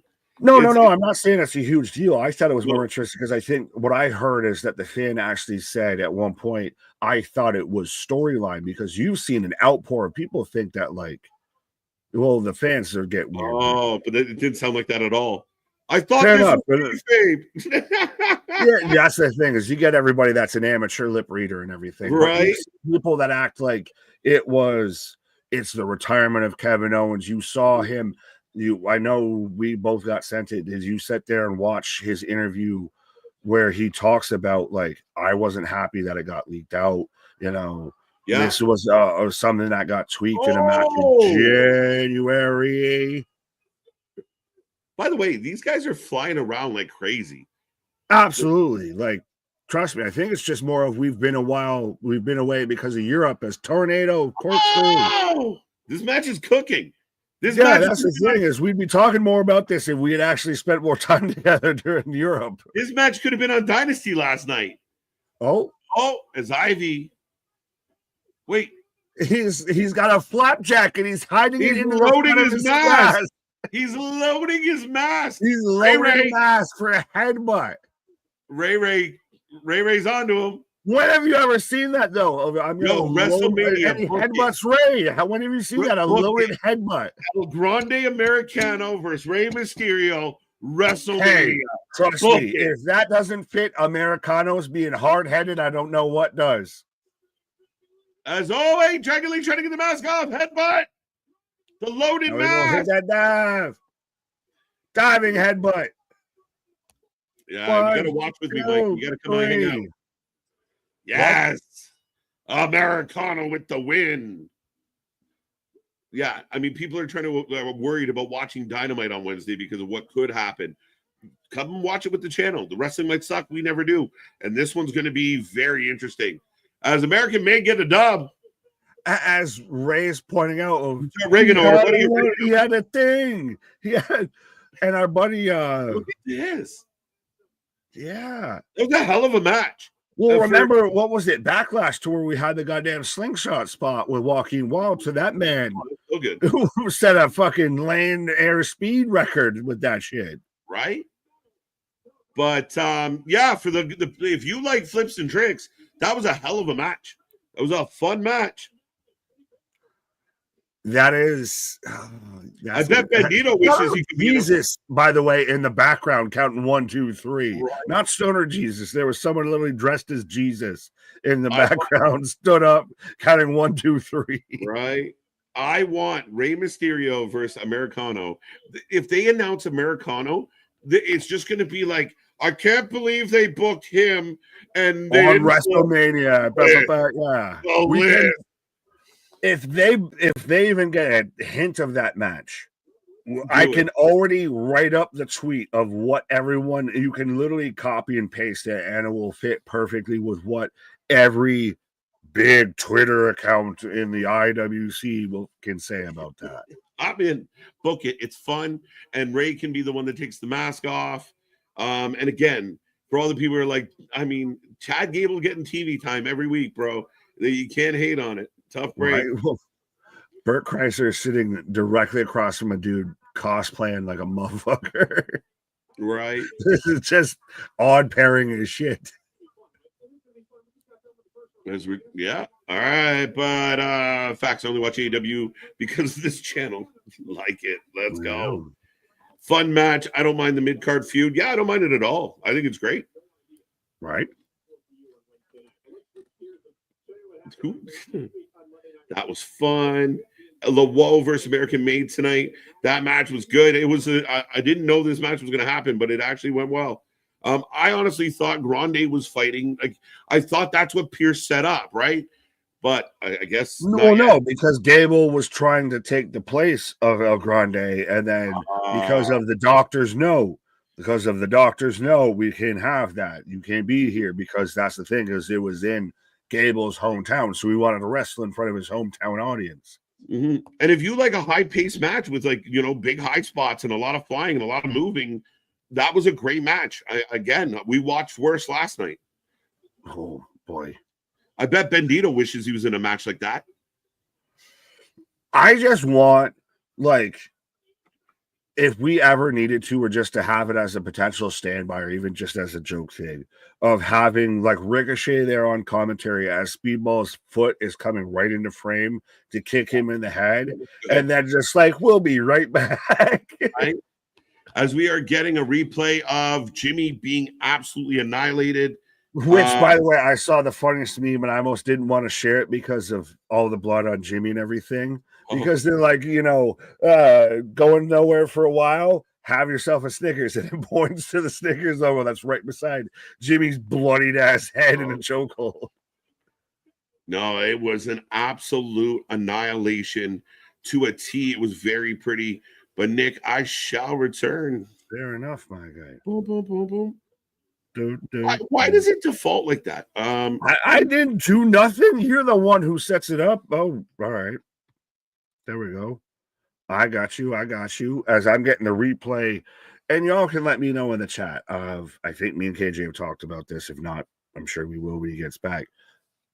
I still really like this segment. I think it was a little long, a little overdrawn, but I think this is what was needed to really solidify it and get a lot of people like more invested, I guess, into the Jay Gunther thing and actually feel like there's stakes involved now a little bit. Like now Jay's got skin in the game. And I have liked the whole Jimmy thing of where they played into why he's messed up is because Gunther's throwing him off his game.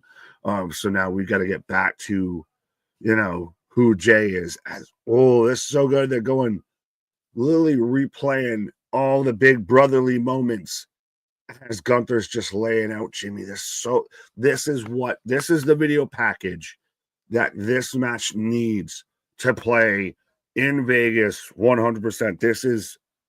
You play this with some sad emotional music, and this is incorporated into the fucking build. Absolutely, everybody's now invested. Now, the other discussion, how do we feel that the Royal Rumble winner no longer wins the main event? You just win a title match at WrestleMania, because Charlotte's not main eventing WrestleMania. Jay's not main eventing WrestleMania. So I think the way that the matches they lay out, it makes sense, but there's been a lot of people that have really thought that was what the Rumble won, and just the visual of Gunther just soaked in Jimmy's blood and everything is just mwah, mwah, mwah, chef's kiss with all that. And he's coming out here, he's smiling. I mean, like JR talking about Mick Foley in the corner, he's smiling. But I got Gunther coming up next, but I imagine Gunther making Jey Uso life living. I think he's already done that. And he told me to come to what? Nick, could you see Jimmy winning the U.S. title at some point? I could see it. I mean, I don't know if I even trust that at this point, it's just going to be Jacob Fatu versus LA Knight. And honestly, if that's the match that it is, I'm taking Jacob Fatu in that match. I know early before we have the WrestleMania predictions, but spoiler alert. Yeah, I mean with that of if Jacob's in that match by himself versus LA Knight, Jacob solidifies himself in his US champ, and now it becomes take that off of him.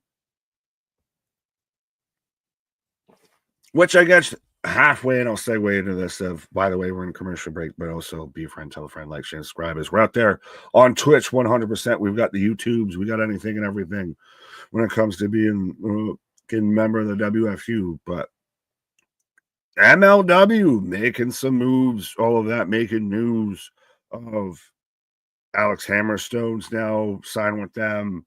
You've got, they're very much their focus on Matt Riddle. You had Bishop Dyer, formerly Baron Corbin, popping Battle Riot. You had it very heavily teased that the Good Brothers are showing up there come June. So MLW going from suing people to out there, trying to move numbers.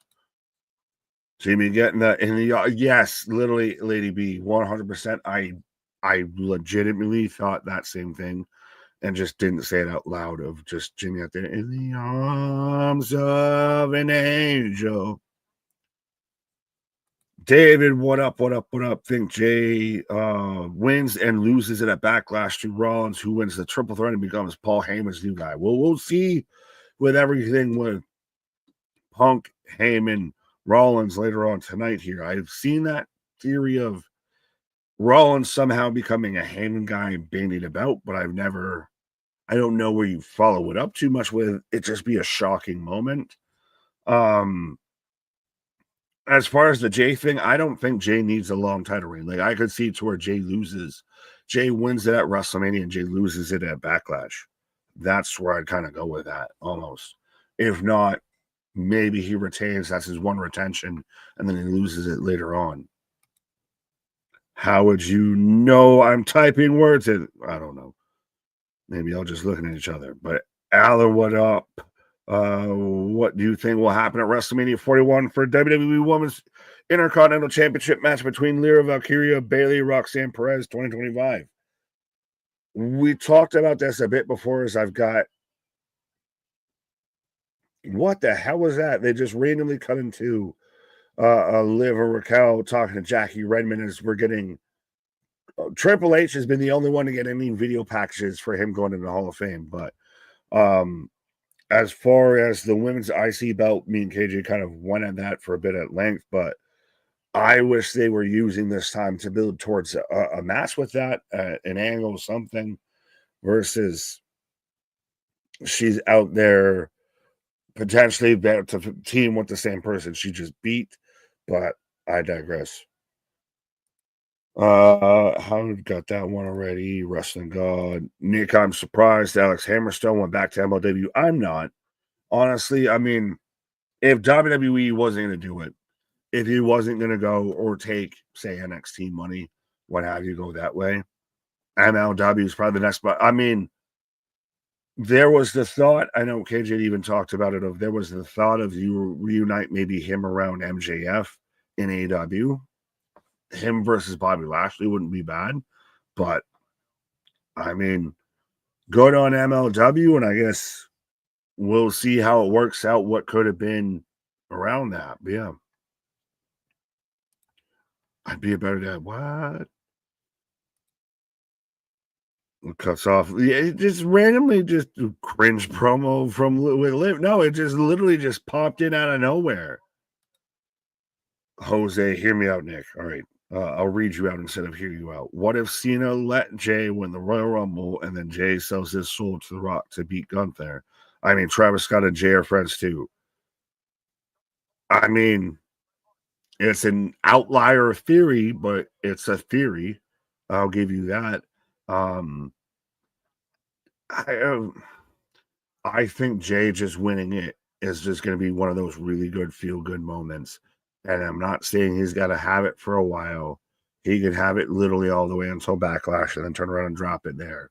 But you can at least say that Jey Uso was a world champ, and you have that the whole moment of when he wins.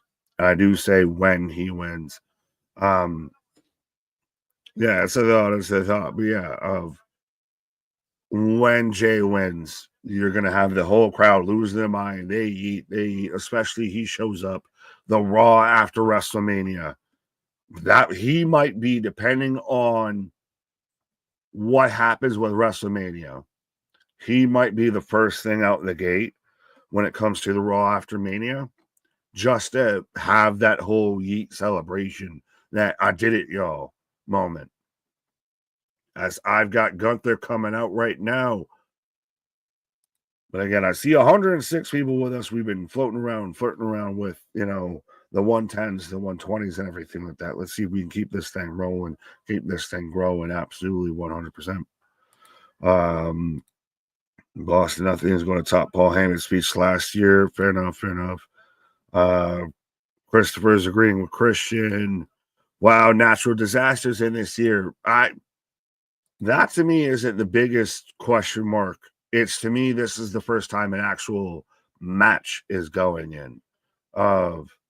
I understand of what Austin and Brett meant, and that's where you get the double turn, etc. That was the main event, one of the best wrestling matches in WWE of all time. But now we've opened it up to matches are going to the Hall of Fame. Now we've not even just wrestlers, what have yous.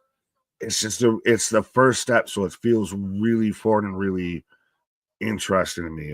I don't know, how do you all feel of, should we have matches in the WWE Hall of Fame? And honestly, should the first match been the Undertaker, Mankind, Mick Foley, Hell in a Cell, because they've used that to death of them in every documentary, every video package.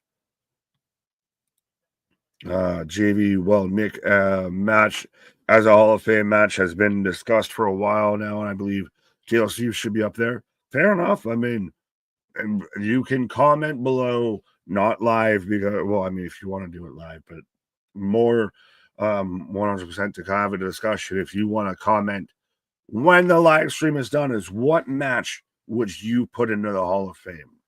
Not saying it's got to take out or replace of the WrestleMania 13 Brett, Stone Cold match. That feels halfway of like, we're going to get them here just to have them here, but also now Brett can be a 4-time Hall of Famer. We're going to have Steve here, so if we're getting a Kevin Owens match, this is where I might have put my Stone Cold. Actually, no, it would have been Cody, but yeah. Well, if the Dwayne was involved with it more, but I digress. But yeah. I think it's WrestleMania matches only, Nick. Fair enough. Ooh. Not about and that's the thing, is I was wondering how Jay was going to respond to the second I see Gunther. It should be on site now. Does he just run out, or does he still dance and get his way down the ramp, as it looks like we're going that way? But like, you just murdered my brother in front of me. I should just want to fucking slap the taste out of your mouth right now. He's just walking, not eating, folks. But Jey Uso is here. Undertaker versus Shawn Michaels, WrestleMania 2025. Yeah, well, that whole end of the era kind of sequel trilogy. Speaking of a sequel, I don't know if one of us is wide enough to be called a trilogy. Well, that's Immortal. We'll go with the Immortal. Speaking of Immortal. Yeah. As we do have Jay coming out. I did hear you talking about, I like the idea that they've added the Immortal matches. No Warrior Award. No Warrior Award has been announced. No, that Warrior died Award. like 3 years ago, I feel. So, I mean, again, well, I mean, it's off the docket, or at least nothing's been talked about. The matches are good. The problem with the Hell in the Cell, I think you brought up, is in itself, it's not a good match. I mean, it's a big moment, but it wasn't a good match. I think there's much better matches. TLC is a great one. I love this match for what it meant to the business. Like, this was Stone Cold. Like, I know King of the Ring, but this, like, King of the Ring started it, and this is what made it, like, that moment with Brett made it immortal. Again, I mean, Hell in a Cell was a big moment, but Mick Foley, Triple H at Royal Rumble would go in for me before Hell in a Cell. But I almost don't know if I like the idea of inducting matches. Why? Why not, though? Because to me, I don't know. It just feels foreign to me. It doesn't fit. What have you? Like, yeah, I'd rather almost have a smaller class than we just throw in a match, because, like, well, I don't think they are so into an interpretation and everything, and sure, so much of what they meant and everything. I don't think you can put a definitive line on anything. I think you can. I think it's similar to, like, the UFC does it for fights, right? Like, so I think that's what started this trend. So I mean, I don't see much of a difference of if you have like a Forrest Bonner Hall of Fame fight, because what it meant to the UFC. I have no problem with the WWE doing something similar. It's a fun thing. It's like you said. I think you nailed it when it's an excuse to get Austin in the building. It's an excuse to get Brett in the building. That's all this is. I mean, it's publicity. Right. Well, yeet. Thunderbolt. I already have. Oh, what? Jay smacks the mic out of the hand. Well, no, so we both have siblings and everything like that. If you sat there and just had your sibling, and you know, you can say it for publicity reasons, what have you, but if you had your sibling just beaten in front of you and everything like that, and the guy who beat down your sibling right in front of you was just standing there, wouldn't you just be like, we're swinging on sight? Like, I don't care what you got to say. I'm going to hit you and I'm going to hurt you. That's what this is. It's serious. He didn't come out eating. He came out very about business. Gunther laughing at him, mocking him. I do like that this has gone, like, this has been the story with Jay and Gunther of pretty much, you don't deserve this. Of, I'm going to sit there and prove why you are not on my level, why you don't belong here. Oh, for half a second, I thought they were saying whose house? Right? That's what this should be. I keep saying it. Swerve should be the Jey Uso of AEW. He was, and then they crapped all over it. It's right there. It's right there to make that man a superstar. It was right there, and then they Jimmy Uso strangled, chokeholded it. I like this a lot. He's got tears in his eyes. Swing, though. Swing. We fighting. As Gunther out here, Agent 47, all the way. Gunther continues to run his mouth and smile. Feels like IRS. I like it.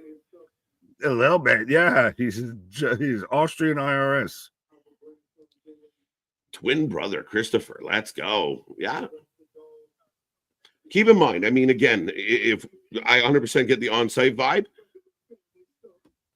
he's talking about it. But at the same time, he knows he has his match. He knows he has his moment. He knows he's got something. Yeah, so you can't take that away from me. So I'm going to swing on you until then. Until then. He going to be swinging. But it's now even gotten to the point to where Jay doesn't have to pitch to, doesn't have to do to the for them to do it. He's Austin Wadding of he just stops for half a second, they throw in yeet. Look, I like this. I know you want the on-site. I had to tell my mom that her oldest son had to get 15 stitches across his forehead. It's bringing emotion into this. And I've been a big fan of everything about what we're doing with Jay. Why didn't you protect him, Joshua? Why did you protect him now, Joshua? Right? I was afraid. I was scared. But I like that they're playing into that. Jey Uso's been thrown off his game because of Gunther. That's why he's had the fumbles, why he's had the stumbles and everything, because he shook. Ain't no such thing as halfway crooks. That's it. And he's admitting it. I want to step in with you again, get my ass whooped the way you whooped my brother's ass. Holy shit. What do you mean? Right? Jay tapping in. And again, people can criticize it. You go find me another wrestling show and a segment that has vibe and feel like this, and I will admit that, yeah, maybe you're right. But I can't, again, other wrestling companies aren't doing it like this. And Jay's dialed in. Whether you people love the Yeet or not, he is over. They've leaned into the narrative and they've made it work. That's the thing, is they lean into the narrative. His blood is on my hands too. Yeet.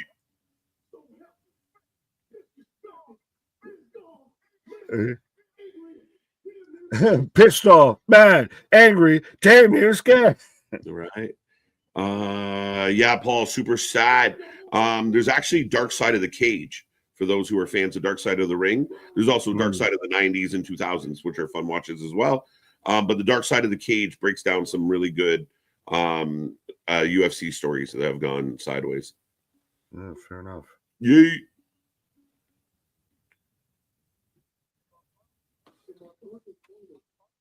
My darkest time. That's the thing. Well, this is Jay getting back to how Jay was when he was in the bloodline. Ooses, deuces, and all of that. That's when Jay, if you out, then I'm out too. Right. What up, Ryan? How you doing? Yeah, man. It's Jay striking that emotional chord. Cyndi Lauper should be in the Hall of Fame. She should. I wonder now if it's just a point of like so far removed, she's not around anymore. But if anybody celebrity-wise that should have had a shot, she should have. Yeah, they probably still do it. What's that? I don't believe she's in the Rock and Roll Hall of Fame either. Oh, that's a more of a transgression than WWE's Hall of Fame for sure. Right. Articulate oos. I ain't afraid no more. Do you hear me? I ain't afraid of you anymore. Jay's sweating. Well, see, artists got to halfway agree with me. This promo is horrible. It should be on. I don't disagree. I don't dislike the promo. I would have been swinging on site. Yeah, but he explained exactly why he hadn't, and I'm all for this. This is Jay's moment, and I'm okay with it. I really am. And I think it ends with fists. Just give me 100%. Because at WrestleMania, I'm gonna get you. I'm gonna catch you for Jimmy, Ricky, little CC down the block. Yes, he is. Yes, he is, folks. And just hawks the mic. Yeah, but now you shouldn't just be able to walk away from this. Mm-hmm. I feel like there has to be a physical altercation. There doesn't have to be. No way. Not after what he just did. There still might be, but I don't think there has to be. I love it. Again, we got 2 weeks to kill. And again, we'll be back next week. But he explained exactly why he hesitated. He explained exactly what he was feeling. And he put Gunther on notice. He is taking that underdog vibe and saying, fuck you. You don't believe me. You're about to find out. I am going to be the champion. No, what Jay said was great, but it's one of those, you're that close to each other. You need something like Gunther's gonna I'm gonna let you just say all of that to my face and let you just walk away.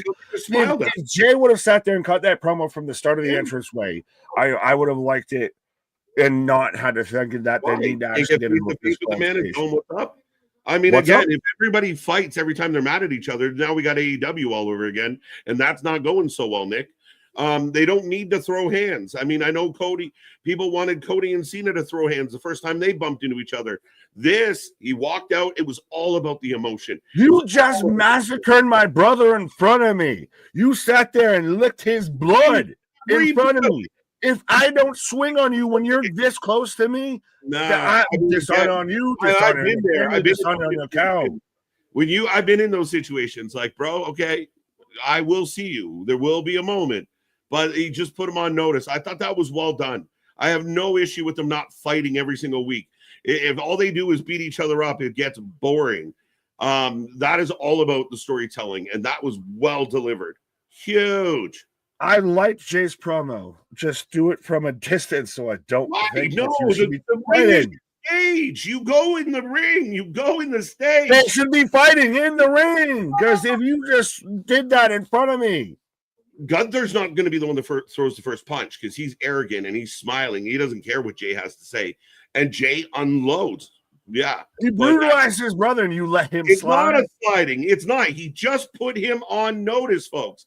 And if they fight this week and they fight next week, and then we get to a match, well, we've already seen them beat each other up 3 times. Again, it can't always be that way. That promo, that segment, perfect. Done perfect.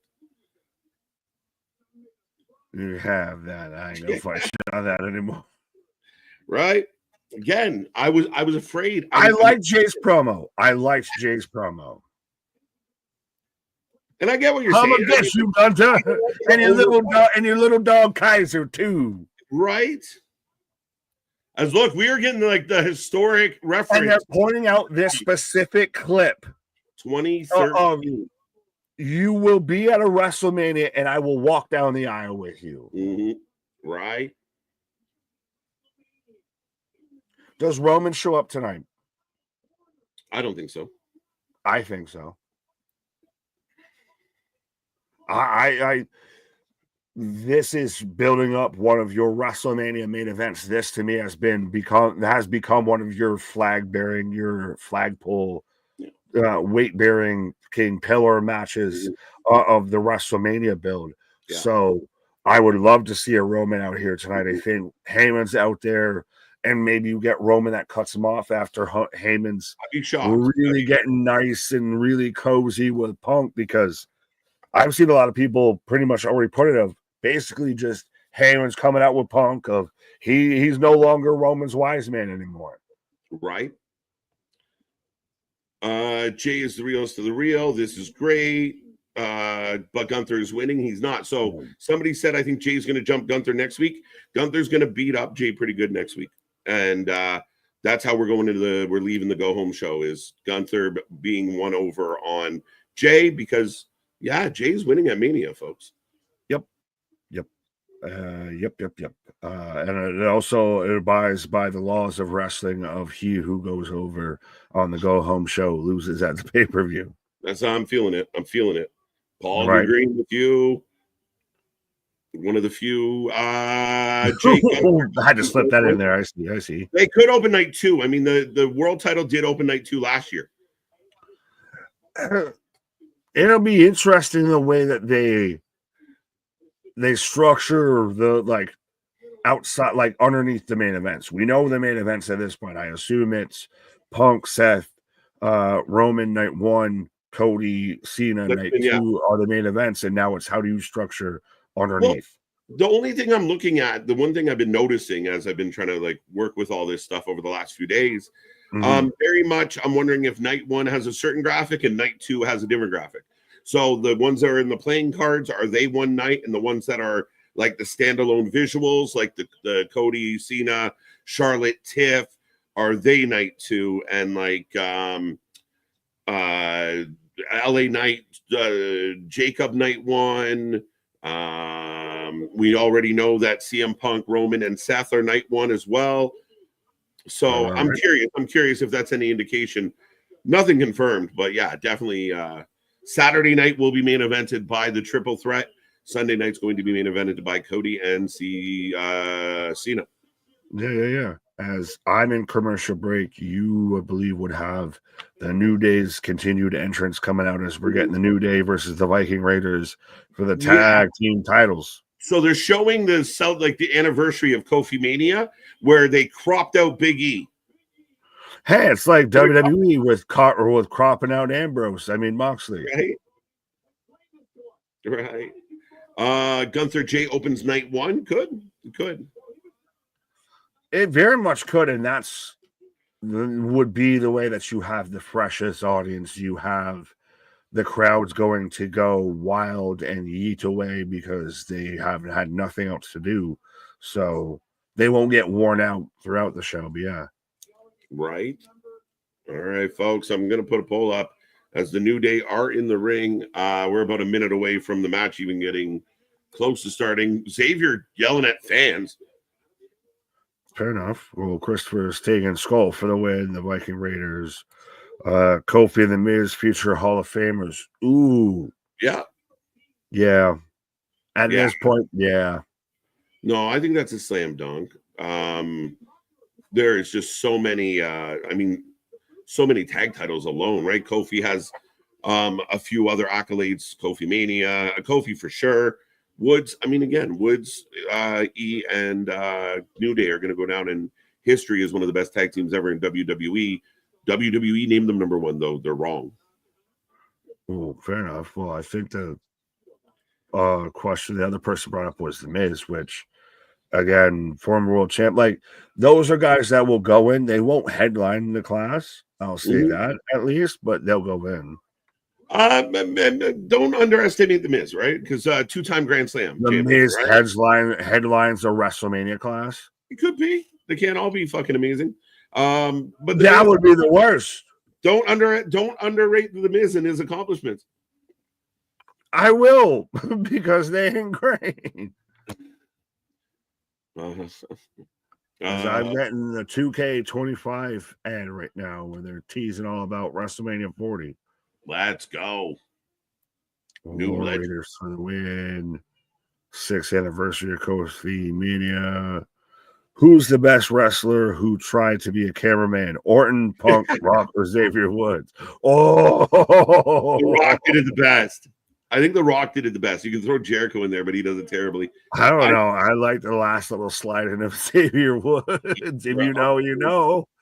So, yeah. See, I got there. So, if you know, you know. And if you don't, you don't. His best work might have been in front of the camera, to be honest. Go, Woods, go. Fair enough. They called him Woods for a reason. All right. Who wants to plan a funeral for the what? No. Have you watched any of Steph's Place yet? I don't have time. No, I don't care. I don't care. Evolve and LFG and all this AEW stuff, and I don't need to see Stephanie have awkward interviews with people. I'm sure she does wonderfully. Big fan of Steph. Yeah, I'm going to say something super controversial to my boss's wife. Right. Yeah, I know it's a bit of a fluffy thing. I haven't got there yet. This is a fluff piece. This is how can we start to get, which it would be crazy as oh my God, Stephanie with Rhea's makeup was terrifying. That's a fucking Halloween costume and a half. But could this be the start of we're getting WWE television on ESPN? We start to mold WWE into the Disney model. I don't think so. Again, I don't think Best Place is on ESPN. It's on a Disney-owned product. Yeah, I think they're also on A&E. They're also on Tubi. I think they're just expanding their horizons. They're trying to be in as many avenues as possible. Oh, wait, Ray. Give us the match. Give me the match. People are going to hate me. I'm going to be so happy. Everything I stand for. Yeah, that's a good one, Paul. You might be right. Who was the best in-match commentator? Booker T. TNA. I'm kicking him right now. Yeah, kicking him right now. Stomping him out right now. Yeah. 100, my guy. Nailed it. That's the best ever.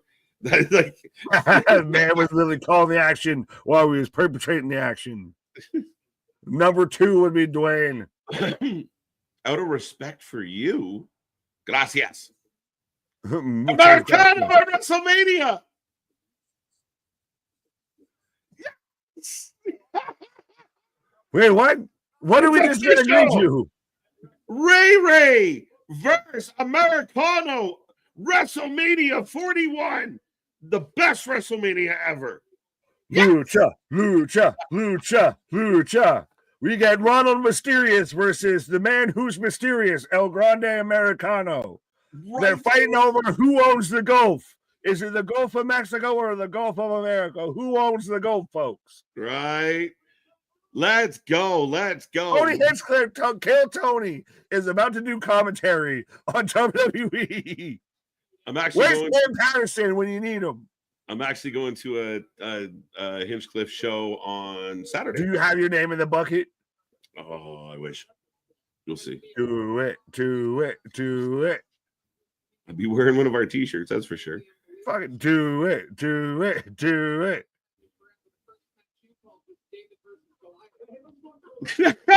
Has Pat gone from bald to gray really fast? Tony Hinchcliffe just said, Michael Cole, the first match you called was David versus Goliath. So roasted already, folks.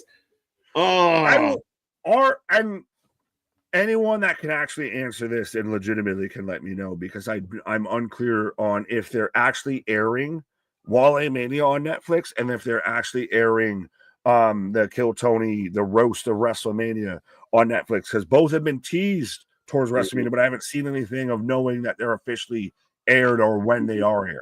Yeah, that's actually a good question. Actually, I don't really know the answer to either. Rey Mysterio, El Grande at WrestleMania is going to be awesome. I can't wait to open my phone and watch the absolute stupid meltdown that's happening on there. And of course, they announce Americano and then follow it up with racist Hinchcliffe. I can't wait for this soft marshmallow bitches to come typing their ways around. I can't wait for this. I can't even say what everyone else is going to say of, and you wanted the Attitude Era back. Yeah, fuck, eh? Jesus Christ. But ladies and gentlemen, the tag titles are on the line as we get the Raiders taking on who are they taking on? The Raiders are taking on the New Day. The New Day. Hey. Just make it mask versus mask. Actually, that's not a bad show. Not a bad show.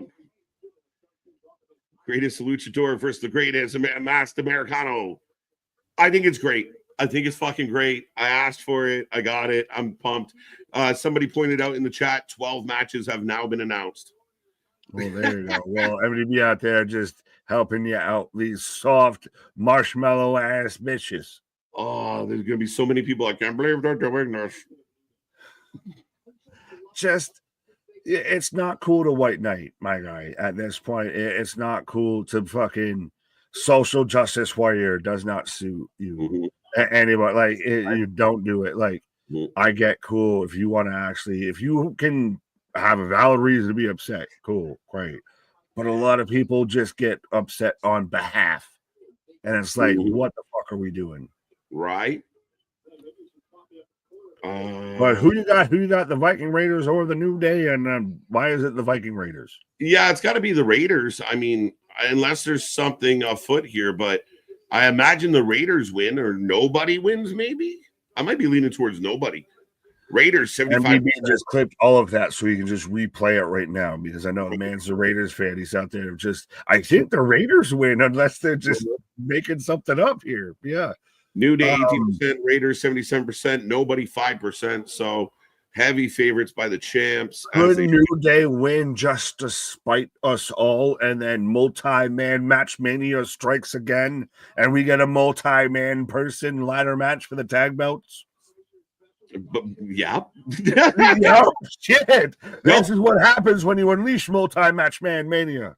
Right? Like, I mean, again, yeah, possible. Shit. Which, by the way, so is Tony Hinchcliffe actually on commentary for this match? Yeah. Oh, I have not heard a word of him. He has a terrible voice for commentary. He has a terrible voice, period, but I digress. He sounds like he's sitting on one of his testicles as he talks every time. It's crazy. He That's implying that he has one. That's implying that he has one. They just roasting Cole. As there goes. But what I do, I mean, I know Tony's a huge wrestling guy. Like, this is like a dream come true for him. It's not just a celebrity spot. He's fucking pumped that he's sitting at ringside right now. Right. Oh,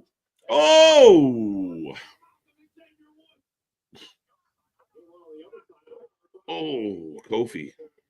Yeah, as everybody just getting tossed pillar to post here from the War Raiders. MDB, War Machine for the win. Pretty Deadly interferes. No, that's SmackDown. Crossbody in the barricade. War Raiders for the win. I wish the Raiders could win anything at this point. Well, they're going to win the Ashton Denty pool. And that's just because no one's going to pick them. We cut to an advertisement for me for Creed. Hold me now. I'm 6 feet from the edge and nothing here. Well, speaking of 6 feet down. Oh my God. Fucking 90s nostalgia. Right. I just got blasted with 90s nostalgia in the face here. Ivar pancakes Xavier up against the barricade, folks. Creed, Three Doors Down, Daughtry, and there was a couple other acts in that concert that I missed. But good God, if that isn't like the elevator 90s music that just booted you in the face, I don't know what is. Right. As folks, some of you are on commercial break. As Ivar in control of Kofi right now. But we roll on, honestly, feeling Jey Uso. Honestly, having Jey Uso as world champion just feels off to me. Imagine the fun, the fan fury if Jimmy returns at Mania and screws Jey. Yeah, I don't want that to happen. I really don't. We've been there, done that. There's no reason for Jimmy to do that other than you let me get beat up, I guess. Yeah, no, been there, done that, Nick. Vince Russo, is that you? Because no, don't do that. No, that's bad. That's bad. That's really, really bad. That's just doing shock value shit to do shock value shit at that point. Keep it a buck. There you go. Dachi, let's go. My sacrifice. Hello, my friend. Will me. That's the best king video package in wrestling history. Highway to Hell. I feel like actually, fun fact, that's the first pay-per-view I remember ever actually buying. Like I watched that with my father because of when it was at MSG, it was SummerSlam 98 with the Highway to Hell. So good. If anyone turns on Jey, it's Sammy. Could you imagine Sammy pop up and kick Jey in the face? Why? I don't know, but that would be fucking mind-blowing. Because of why? Right? What sense does it make? We're just doing shock value to do shock value. Right? That's my back hurts now. VHS tour. Yeah. Yes. Daughtry was around in here somewhere recently. Creed will always be an attitude era music for me. Let's go. I have the hot fire take of that. Creed is a better band than Pearl Jam. When it comes to wrestling, I will give you that. Yeah. I'll just say in general, but I I don't think we can fight me. That's gonna be the one thing this man fights me on the spot. We can't put Creed in the greatest bands of all time conversation. We can't do it.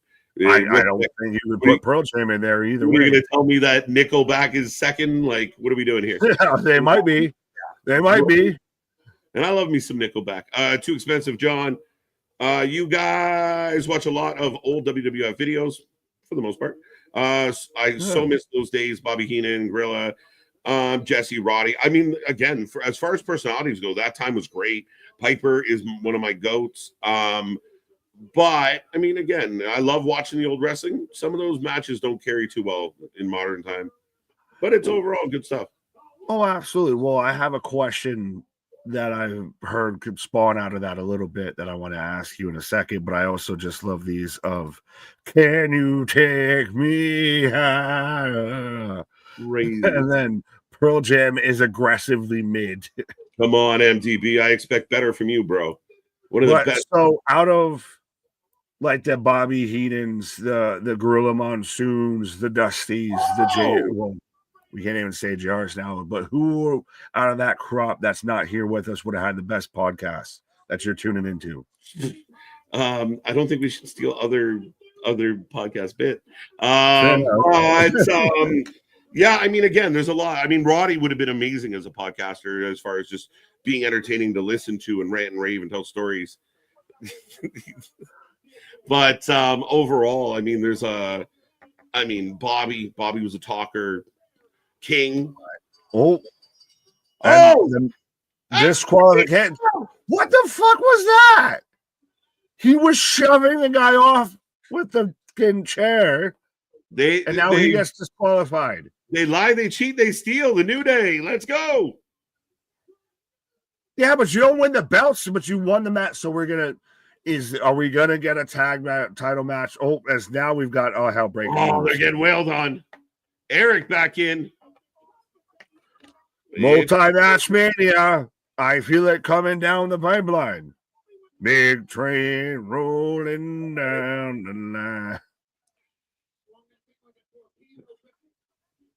Oh,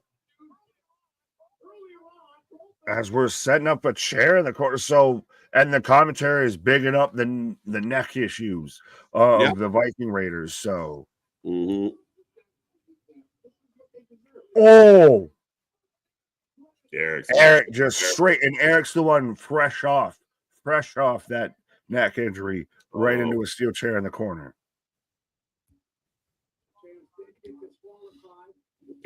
I'm not reading. You got to pre-read some of these. Yeah, I mean, we appreciate the super chat, but let's toe a line here, folks. You're right. We like being on YouTube. Let's not mud show it up there, Spaz. We appreciate it, though. BS ending.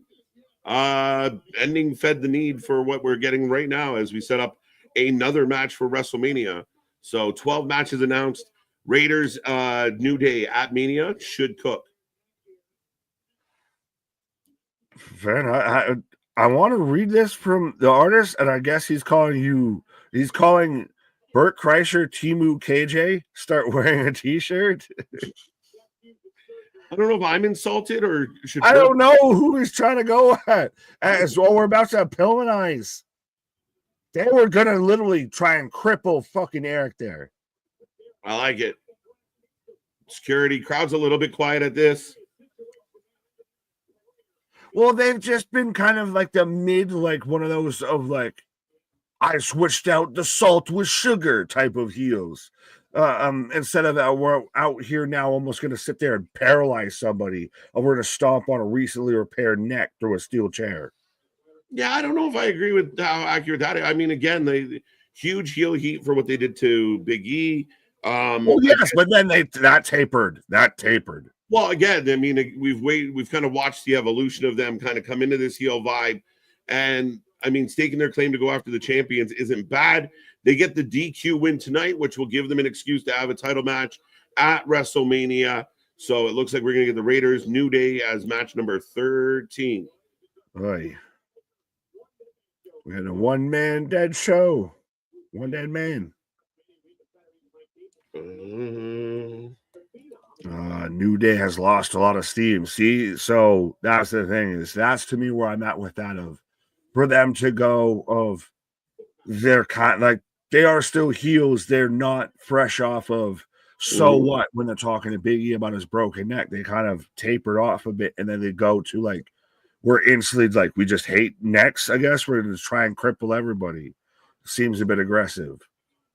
I mean, you can't do something unless you do something. So to say they weren't doing much and now they're doing something, how do you do something without doing something? I mean, it's almost the opposite of the conversation we recently had. I mean, this isn't the first time they've interacted with the War Raiders, and they've kind of been teasing they want the title shot. So tonight, they went ham. They laid waste, and the New Day need chairs. The New Day need to cheat against the War Raiders. There's one thing to go from going to we want the title match and everything like that to sit there. We're upping it up. We're going to literally sit there and try and do Pillmanize Eric's, neck in the middle of a chair and hit a leg drop on it and could end the man's career type of shit. Like there's you can't, they've been being the heels and everything. Okay. Right. So again, like you want them, you say they tapered off a little bit. I agree. So now they up their game, and you're like, no, that's too much too soon. No, it's very huge. It's a big jump. Not really. I mean, again, I think the fact that they're taking out the champs. They want that title match. Take out the champs. I got no problem with that. I have no I mean, it's funny because it's a flipped argument from a previous argument. But there you go. Well, I got a flipped vignette from a previous vignette. I feel of. We're bigging up Cody and Dusty. Cody is Stardust. Stardust, baby. I like this jam too. Good choice. Yeah. I can't hear the song. Uh, Whoa, and it's on as if on cue. Shamuzi yeah. Let's go. Cool video, a great video package, actually. I agree with that. Bear Raiders, baby, better than stale, baby. The my argument for a while has been day. one men's tag belt is all we need. We don't need two men's tag belts. The division, Raw's division, is boring. The Raiders haven't done much with that title. So yeah, I mean, you turn it up to 11, 2 weeks away from Mania. Fair enough, but would that be your one crossover if you keep the brand separate singles wise, and that's your one crossover is the tag division? Yeah, I would do what they do with the women's belt for the tag team division, 100%. Fair enough. Fair enough. Oh, we got the purple peck memories. The purple pack of death still gets the win. Shabuzi makes the ladies want to get groovy. I wasn't meaning to click on that. I was actually meaning to click on Damien saying cool video package. It really good. Woozy makes the women's go woozy. Like, come on, let's be real, people. If you're listening right now, there's got to be some excitement for Mania. You can't be saying there is a lot of excitement for parts of WrestleMania. There is also parts of WrestleMania that check engine lights might be on, that I might need to go and seek a mechanic. I might need to seek repairs. I feel a bit with that. That's where I'm with that. There's a really good part of WrestleMania, and then there's some really stuff that I might need to investigate of if this is really working properly or not here. I think in 40 WrestleManias, that's always been the case. That there is really amazing high-end stuff, and then there's some really fucking bullshit, fluffy stuff. From WrestleMania 1 to WrestleMania 40, there was throw-in shit. I mean, it wasn't that long ago. You know, we get celebrities in matches. We've had I mean, to me, that's no different than every other WrestleMania ever. Again, I wasn't saying anything was super bad or anything like that. To me, I would say WrestleMania 40's build was better than this, but that was very almost lightning in a bottle with this. This WrestleMania build reminds me very much towards WrestleMania 38. Of 39 was the Hollywood. We were finally going to get, potentially Cody finishes the story. That just felt like on a certain kind of highs. I digress with that. But 40 was lightning in the bottle because all of a sudden we got Dwayne and we got that whole thing thrown around. 38 was when we got the Cody debut. We got this and that. That's where I think we're kind of back. We're going back to where WrestleMania builds have been. Okay. But because we've been outside of the norm, it's hard for us to get back to that, I guess. Yeah, fair enough. I mean, again, I struggle with that a little bit just because I think, to me, it's a very indication of a bit of the spoiled fan base of like just not naming anything else. I mean, the build up on everything that's happening with Punk, I liked. And again, as we get Penta coming out, but I think there's really amazing, like the fact that we're getting Cody, John Cena, I understand, like last year we had some stuff, but it was Cody Roman, finish the story. It's WrestleMania 40, an anniversary one's always going to feel better. But ultimately, I mean, what we're getting on this card just at the top level is insane. Like the fact that it's even happening blows my mind. Well, that's what I'm saying. That's to why, to me, like the triple threat match, main events, makes sense. That's your top stars. All due respect to Jay and Gunther. Maybe you need to question maybe why Jay's not the big enough draw at this point that he would warrant the main event versus I disagree with that. Well, okay. But anyways, I was saying of how CM Punk, Seth Rollins, Roman Reigns right now, your top 3 stars, they warrant the main event for night one. You get John Cena versus Cody Rhodes, very much warrants the main event for night 2. I love that type of stuff. Like there's a lot on this card I like. But I still think, like I said, there's stuff under the hood that is working out. And that's why I think we're back to that, like the WrestleMania 38 kind of level of what a WrestleMania is versus like WrestleMania 40 set the bar so high that now if we're not constantly of like all of a sudden social media changes the wind of what's going to be main event of WrestleMania, that now it's not the same. Like now, because we went so high, that now that we're back to normal, it feels lower than it really is. I guess. I do think that the delay in the like the longer build hurt it. Oh, that I helped. think the European tour might have been an issue as well. But ultimately, again, I mean, I think sometimes we look at the past with rose-colored glasses, because I remember sitting around last year and people were like, "We don't like this, and we can't believe this happened, and The Rock's trying to hijack everything. This is shit." So I mean, it's just funny. We look back like, "Oh, that was so amazing," and this year sucks. I feel like we do that almost every year. Well, it's being subjective. It's being constantly got to find some fault with it. I do fully agree that the delay, whether it threw people off of their anticipation for it, whether it overextended stuff, the extra time towards Mania did no one favors. I'll say that. Okay. Lady B saying, will Mania ever go back to one night only, or do we prefer 2 nights? 2 nights. They'll never go back. It's too much money. Too much money on the table. So yeah, no, they're not going to go back. You got cities bidding for this 2-night weekend extravaganza. I mean, the fact that we got one more. I mean, Royal Rumble 2-night event, SummerSlam 2-night event, Survivor Series 2-night event, WrestleMania 2-night event. That's what I think is going to be the way of the future. Yeah, your big fours are now moving to 2-night events at this point, and because and for everybody that's they're pricing out their audience and everything. But if little cities like if London, England is offering up a bid to try and beat out, Philadelphia, Pennsylvania for who's going to host, say, WrestleMania or SummerSlam or what have you, that's a level that other wrestling companies just ain't at. Like that's the shit you see with like Super Bowls and everything. Right. Yeah, and again, I really hope they don't go too crazy. I don't want to see a 2-night backlash or a 2-night. No, stay to the top 4 at most, and then test that out first. See how that runs. Yeah, and again, I think ultimately the prices do have to come down, but the prices have to come down for everything. Things are way too fucking expensive for the average person nowadays. But they pay it. They pay it. That's the thing. You want to know how you will get those to go down? Don't pay it. Right. Well, good luck. Can we just get Dom off the roster? Dom's gonna win, bro. Well, no, I like this from Kate of saying, all right, who voted for Dom? We need to have a talk. I just want to talk just for a minute just to see.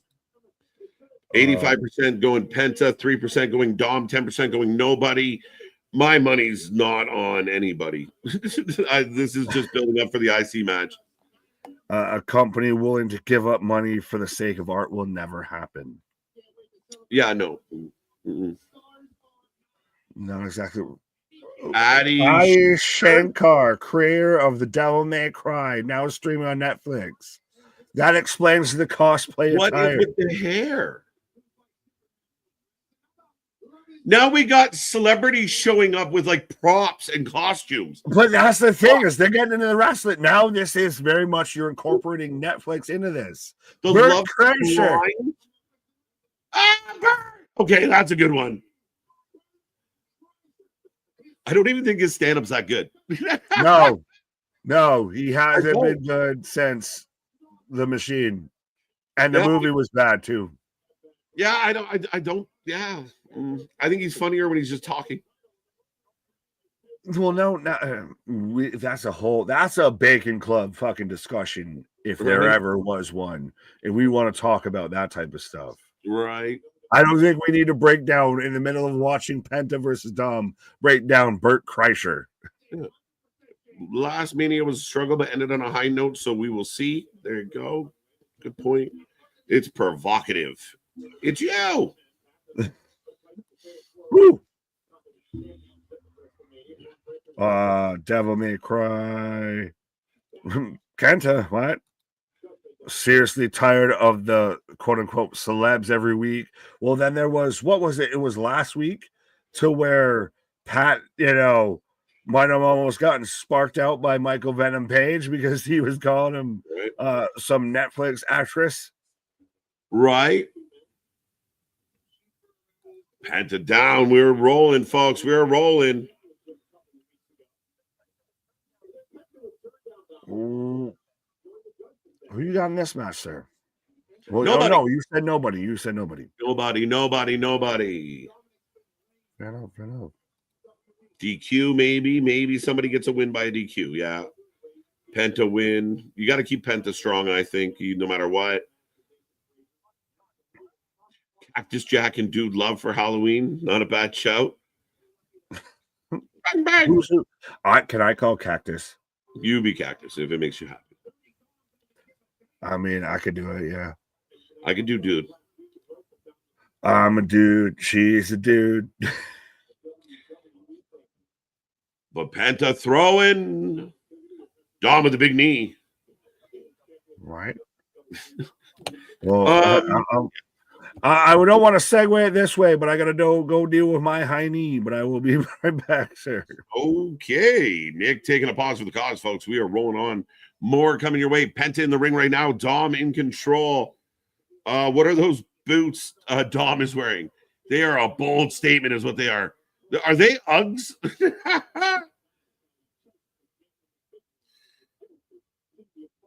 Right. I feel like it fits. I saw Burt Kreischer last year. It was okay, but he was not what we expected.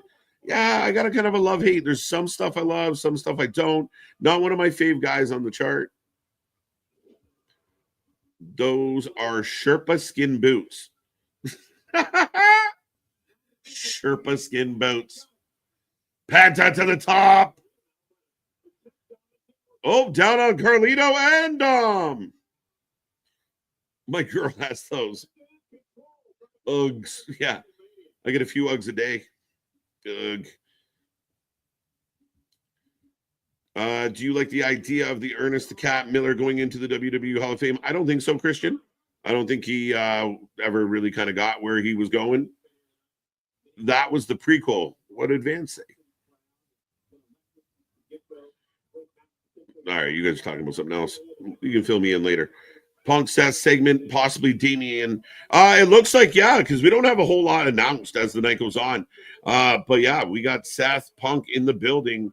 So we haven't seen, we know Heyman's in the building as well. So that could be the end of it all. Haven't seen Cody here tonight. Or did we? No Cody. I don't care. We got Americano taking on Chad Gable at WrestleMania. Anyone else excited? I am. That's amazing. Let's go. Chad Gable getting love from the company. I'm good with it. Dun, dun, dun. What else we got? I read rumors that we might get Ray Phoenix versus Penta down the line. I wonder. It's always a possibility, JV. I do think they might try and bring them together at the draft, but I could be wrong. Penta could be the IC champion if Phoenix doesn't like it. I think eventually the Lucha Bros are going to end up together, but there's always a possibility of a fight. We saw the Usos. We've seen the New Day. We've seen others turn on each other. It's never locked in stone forever. Burt K is funny, but he doesn't know when the joke is too far. That's what I don't like about him. Yeah, and some of his stuff is just, it's like, I don't know. It's very average. I don't know. It's not really jokes. It's kind of, I don't know. He just doesn't hit that mark at times. He's just talking, which is fine. I've heard y'all of Wesley's cousin, Ugly. Speaking of dad jokes, not Dom with Lucha Uggs, Lugs, Lucha Uggs, and shout out to Lugs. I've been rocking Lugs since 1998. It's ridiculous, but I do love me some Lugs. That's it. Not furry ones though, but I love that, Lady B. Well played.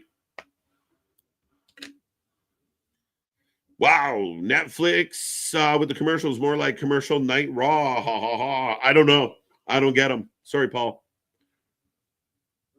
And I think it's a WWE thing as well. Don't just put all the blame on Netflix. WWE want to get their sponsors in. I think Penta becomes IC champion at WrestleMania 41. Very possible. I see a world where Finn wins. I see a world where Dom wins. I see a world where Braun Breaker retains. I think this one is a harder one to call for me right now. MTB with the dad jokes. Let's go. I want Buff Bagwell in the Hall of Fame. Again, I love Buff Bagwell. Big fan of the Blockbuster once upon a time. It's just, again, a guy that never really amounted to having a Hall of Fame career. Ken Shamrock is a guy that probably should be in there. I'll give you that one. As right now, we're getting the three amigos into a pin. 2-2-2. I agree, Damian. Ray versus Gable must lead off night 2. Might lead off night 1. But yeah, highly possible. Now, do keep in mind, if memory serves me correct, I think they like to put title matches beginning and end, bookend title matches. So I'm wondering if one of the, like, night 2 could be Gunther J or the women's trio, the women's triple threat for that title. It could now be the tag titles. It could be the fatal 4-way. Again, very interesting. We'll talk about it on our preview show coming up on Thursday. I like Gable versus Ray on the card. I do too. I know I'm going to take a lot of heat for that opinion. Everybody jet-lagged. Lagged. You said it right. I read it wrong. But yes, everyone feeling a little woozy here. Early prediction on who do you think faces Steph at Stand and Deliver, Jada or Jordan? Triple threat, buddy. Kyle. No, it could be either way. I'm leaning towards Jordan. I thought it was going to be Jordan when they announced Julia was a little banged up. We'll see. KJ and Nick, do you think the Netflix kill WrestleMania were we expecting get match like Punk versus Rollins and Liv versus Rhea? English, do you how? Try again. I'm not sure what you're asking. Devil May Cry video game. Oh, nice. Mysterio. Oh, legs up. 2-2-2 on the roll up. Lucha Bros are definitely linking up. They have twin logos. Yeah. Somebody put it out there. Did you see they copy and pasted it like lazy? You guys are dumb. What have we done? Why are we so stupid? Bert is for frat bros. It's true. The epitome of it. Right. Let's go. KJ, it's very American. I like American things. I'm going to say it. Lugs, let's go. Right? That's Birdman. Let's go. Steph, I'm not lying. I've had like easily 15 pairs of lugs boots and equal amount of like just kicks. I was loyal to lugs for up until I am currently wearing a navy blue pair of lugs. I'll put it on Instagram for everybody. And Penta gets the win.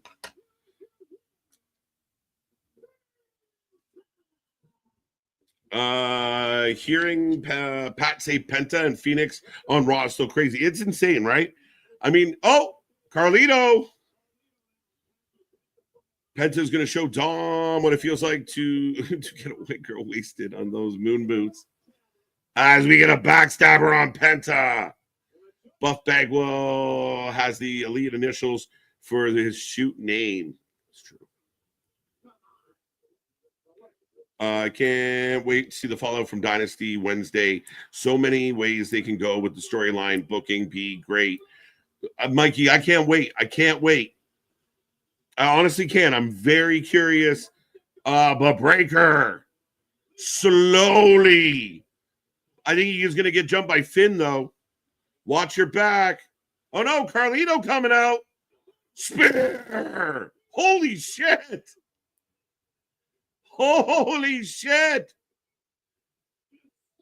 He looked like he was in suspended animation.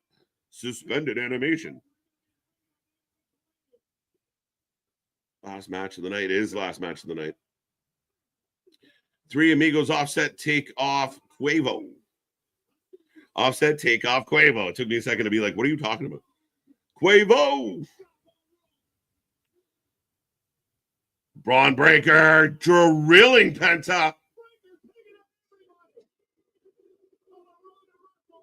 Man, I really wish we had a good old American girl line up for green for the U.S. title and a sprinkle some current events in there.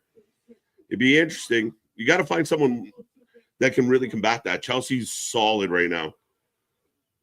And there's Finn. There's Finn. Dom Dom's going to win, folks. I think Dom Dom's going to win.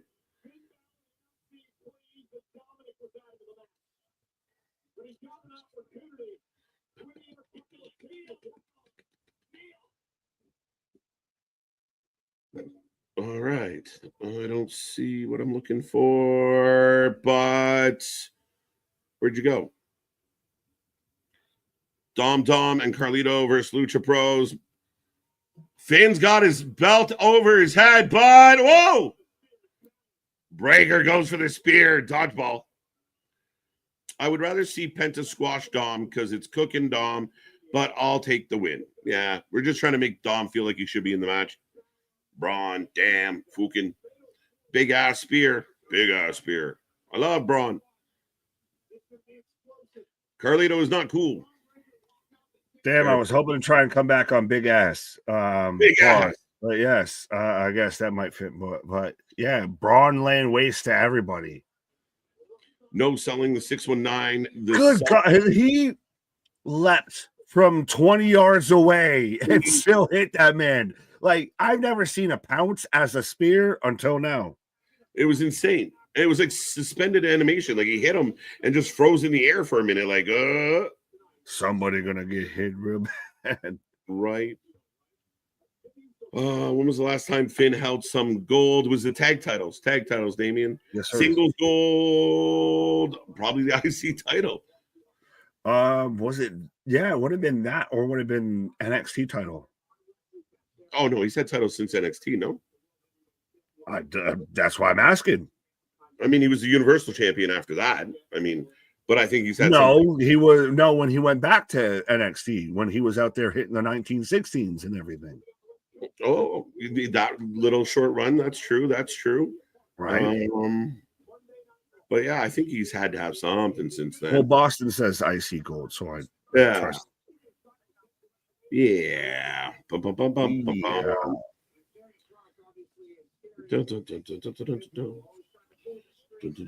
versus Cross next week. So, are we not doing this match at Mania? No, AJ's fighting Logan Paul. Oh yeah, shit. Yeah, but this is really interesting. And next Monday, Roman Reigns will be here. But why is he not here now? Because he doesn't have to be. His advocate's there. Well, his advocate is his advocate in name only now at this point. Right.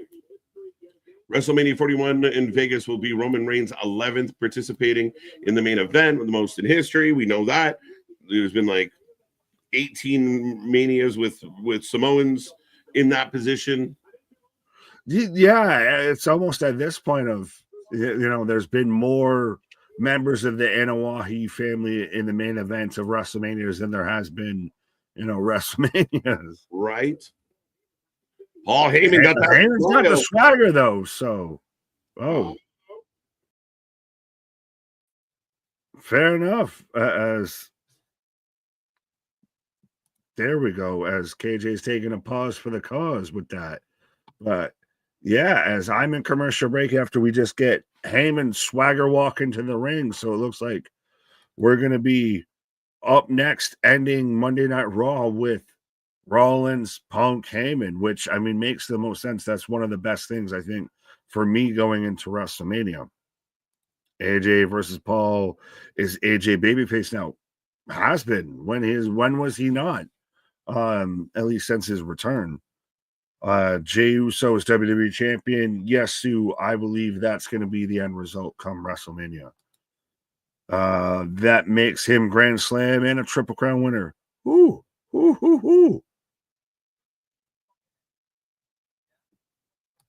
Those vitamins, but yes, they are. Trust me, 100%. Always. We need a vitamin sponsor. Again, we're always out there. # not sponsored and everything. We're not out there. We're not gonna, try and sell you a bathtub or anything like that. But # not sponsored out here.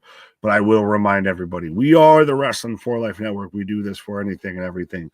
When it comes to pro wrestling, we were just here Literally, we were wrapping up earlier this morning for AEW Dynasty, and we're back at it like a jackrabbit for Monday Night Raw. Tomorrow, NXT. Where's the slide? This plane, boss, the plane. There we go. Yes. 100% of NXT. We've got Dynamite on Wednesday night. We've got the WrestleMania prediction show on Thursday, where we're going to hear all three of us talk about this whole deal, which I'm on one hand excited for it being it's WrestleMania, but at the same time, there is faults in it, but 100%. And then back at it, absolutely. Be a friend, tell a friend, like, share, and subscribe. As we are growing, help the kingdom evolve and continue to grow. Help spread the good word, the good gospel out there of the WFU, 100%. Never forget to train, eat your vitamins, say your prayers, brother. Oh, God. Brought to you by Not Real American Beer. Actually, with KJ on the channel, everything be brought to you by Canadian beer. Labatt's, by the way, but yeah, best Canadian beer. Heyman and Rump's American Made. Dude, my guy, I wish I could have seen this because I did not see this. I am out here getting commercials for Until Dawn and all of these, spooky horror movies and everything, but I have not seen Heyman out there interrupting American Made. We get a Grande Americano. Might be a Paul Heyman guy. You never know. Heyman not feeling it. There you go. Well, I'm getting the big hype for Pat McAfee right now as he's got his whole big night on of that's going to be airing on Hulu. I might tune into it. Like I personally, I liked Pat even before he was doing anything with WWE. And now to see him, it makes me feel proud and feel like, hey, maybe a happy idiot like me, who granted I wasn't a punter in the NFL, but maybe I can do some things. But yeah, 100%. I dig Pat. I get that. Outside of the coming back off the European tour, he's kind of trying to find the groove back again. So I will say that. But yeah. Heyman got that one. I'm trying to click. El Grande Americano, the next Heyman guy. We'll see. AB, it's his 10th WrestleMania 31, 32, 33 for the but I got Paul Heyman right now in the ring. We rocking with you, Nick. Your potential is endless, my friend. Absolutely, 100%, my guy. And I appreciate you. And no, don't just rock with us. Rock with all of us. Absolutely. From KJ to Ant, all that. Absolutely. Trust me. I know right now we got the whole visual of it. Looks like me and KJ are in the same building. Trust me, we wanted it to be at some point to where me and KJ and everything are literally doing this every night in the same building. See, I spoke of the devil and he shall appear. Back in the building. Right. Back in black, my guy, as I got Heyman out here. Always. Loyal.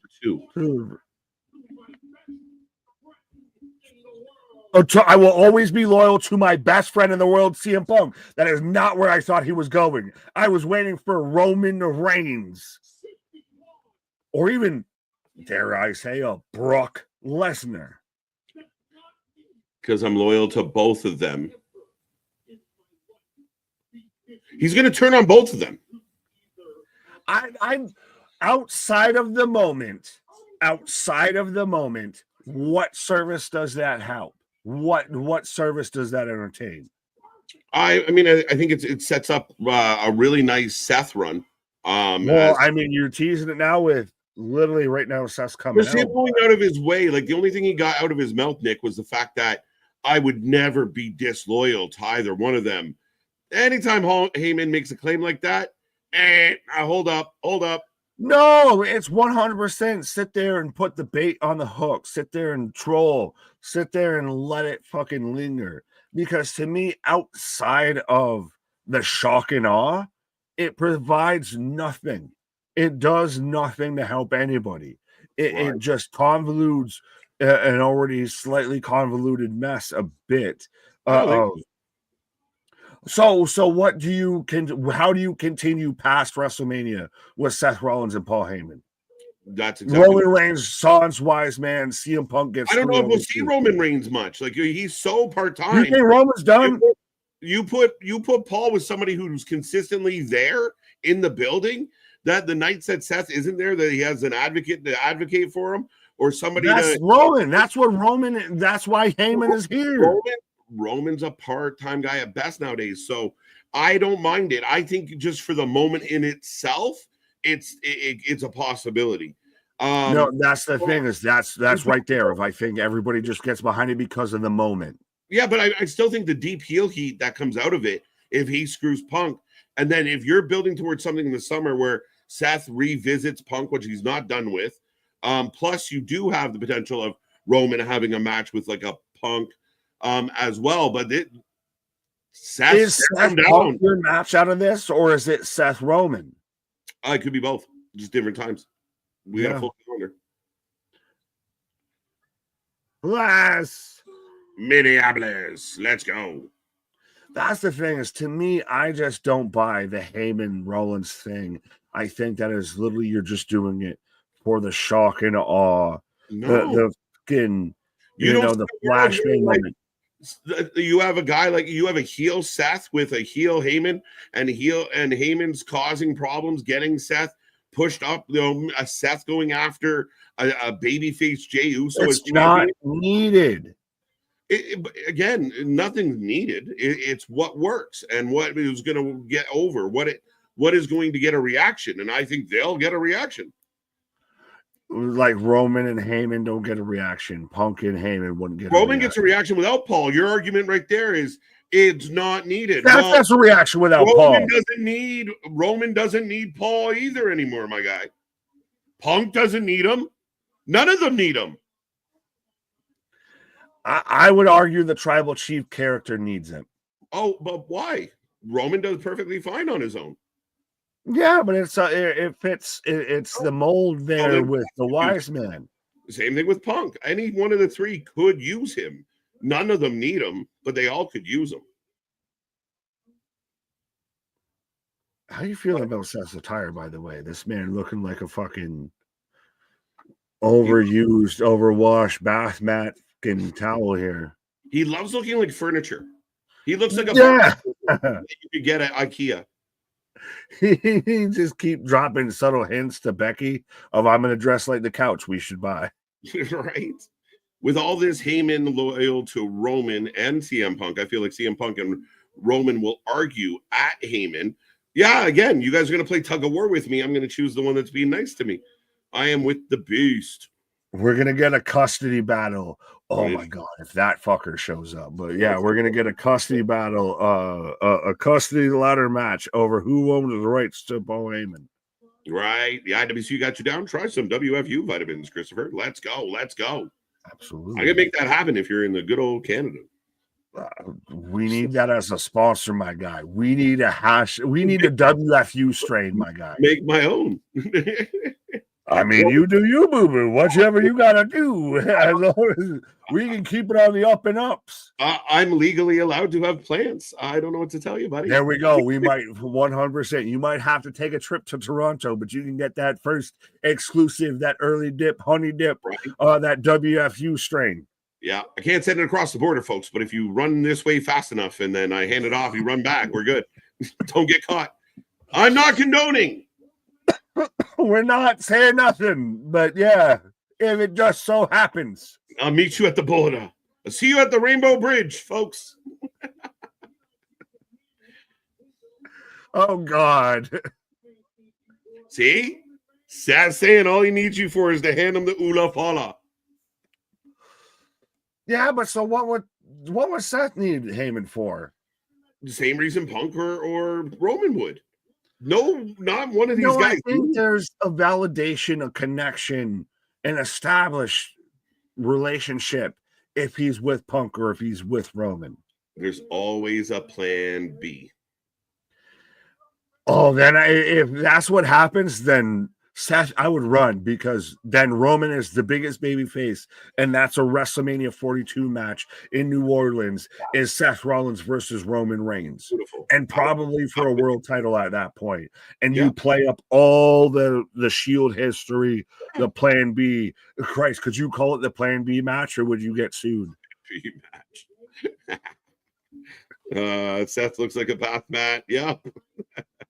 Look at Seth dressed like Frosty. Making me hungry for ice cream. He's Mr. Cool. You make Rollins champion and you make the theme worlds collide and Punk, and Rollins pitched the theme, Punk left, and Seth stayed. Some stuff in there where it makes I'm with you. I think he's trying to say you do at a pay-per-view, you do Seth somehow as world champion and Punk versus Rollins for the world title, and you run now this is what it's like when worlds collide. Are you ready to go? The crowd singing Roman Reigns lightly, but Seth isn't wrong. Did he come save you, Paul? Did Roman come help you, Paul? Think of your children, Paul, and names the man's children. Roman Reigns doesn't care about you. Yeah. You know who else wasn't there to rescue you? CM Punk. What's a tribal chief without a village? A man with a red necklace. Or in my case, a red hat. Right. I miss Seth Rollins. This shit has to be over soon. Huh? I lost you in the second half, sir. Right. Paul has turned on Punk and Roman before.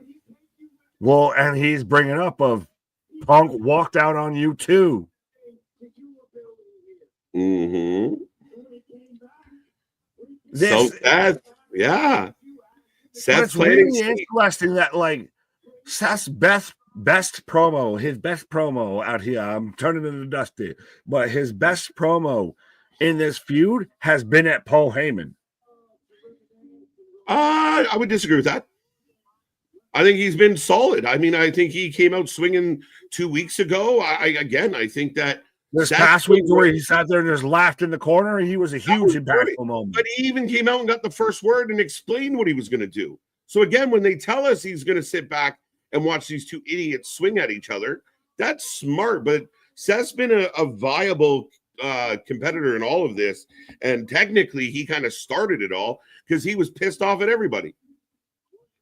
Well, he can't. He still hates everybody. Like I saw the whole meme of like, CM Punk doesn't deserve to be in the main event. Someone let Seth know he's in the main event too.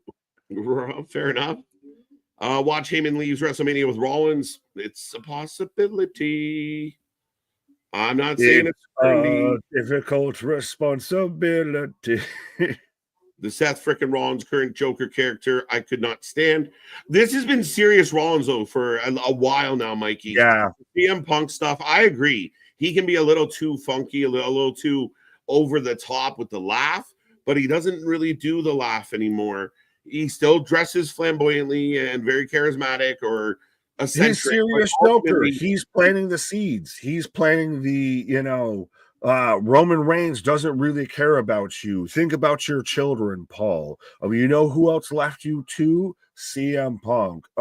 He might be the ha guy and everything, but he's out there. He's sowing seeds. Yeah. Looks like a pocket lint covered in covered Q-tip on the bottom of mom's purse. Hilarious. That's the lifesaver that you grabbed out of your mom's purse that's been out of the wrapper for God knows how long. Right. It's still good. Seth is cooking. I agree. And he's hitting all the marks. Oh, just one by one, right in the face. Heyman turning into Meatloaf here. I won't do that. Now, that was him on Friday. Now I will do anything for love. But I won't do that. Watch. Wait. What? What? Wait, what did you say watch to? I see the kid watch. What? Ready on Wrestling for Life. I got all the days ready. If you're talking about the Yeah, we're all the way ready till WrestleMania and everything. We'll We've got the pathway set. We sat there and planned it out the road. We hired them city workers to help us out there and plan out the road. I would take it as a privilege to remove you from the situation. Right here, right now. What does Right that mean? here. You beat him up? I guess. I'll be better to you. I'll treat you good. I'll buy you things. See, well, we're getting the tease of Heyman Seth alliance of, I can treat you better. Brock is persona non grata. He's status no nookie. Not happening. No, because he's implicated with the Dookie. So that's why he can't be there. Right. Seth convincing Heyman to turn on Roman. I like it. And now again, Seth pitching it might make it less likely that it's going to happen, but now it's in your ear. It's there. It's something to think about. Provocative. No one knows what it means. When it gets to the people go, when it's in there, it's in your ear. It's in your ear. Do it again. No. How about no? And so, yeah, Seth. Oh, he's now provoking Heyman. Little pot shot after he pulled out his fucking square. We're gonna get the music though. Any second now. Oh, hey, Heyman, fighting back. Hands on me. This is good shit. Everyone can kiss my ass about the Mania build. This is good shit. There's some things that I'm really excited for Mania, and there's some things I really I don't look in my eyes. What do you see? Like Seth. Punk is coming. What is though with CM Punk with the slick back hair now? Tell me more. Tell me more. Covers my bald spot. Tell me more. Yeah. Tell me more. I should have just shaved. Dun-dun, dun-dun. As they are fighting, folks. Seth over the table. Be careful, Punk. Be careful. For fuck's sake. No barricades, no foot spots, no nothing. Does CM Punk don't do stuff until just stop doing moves. This guy. Save your money. Yeah, this is good. Now we got ring steps. Yes, no, this is good. This is Jey Uso. This is how you should respond if someone's going at your family and everything. And you know what? You're right, except now this segment makes me even stronger in the idea that you can't have every segment a brawler. You just end up being AEW. If you know this, if you know you're going to brawl now, you can't brawl. You can't brawl all show. Yeah. Whoa. In his life. He's taken some, not many, AV. And talk to Punk. Oh, there's the bald spot. Yeah, I was going to say, that's very much hiding that. Yeah. Expose him. Yeah, because Seth was trying to hit this, or Punk was trying to hit the curb stomp on the steps. Right. Oh, no. Is he going to do it? Do it. Heyman just weeping over the shattered corpse. No way. No, and just dodges, just misses, does it enough just to believe, make you think, did he mean to do it, or did he intentionally miss? No, he did. He just wanted him to shit a little. Just you owe me. Oh, Seth now says you owe me, bitch. Now he's indebted to everybody. No, he ain't indebted to Seth. Seth just can't arbitrarily just say you're indebted to me just because I didn't hit you. If I walk past you and just because I didn't swing on you doesn't mean you owe me a fucking favor. I could have taken you out, and I'm. But you didn't, bitch. That's on you. That's a you problem, not a me problem. You owe me now. Your ass is mine, or I will. And I will. Why wouldn't that be? I'm sorry, you don't have the killer instinct to put me away. You couldn't do it. You couldn't put me down. Why would that be the way?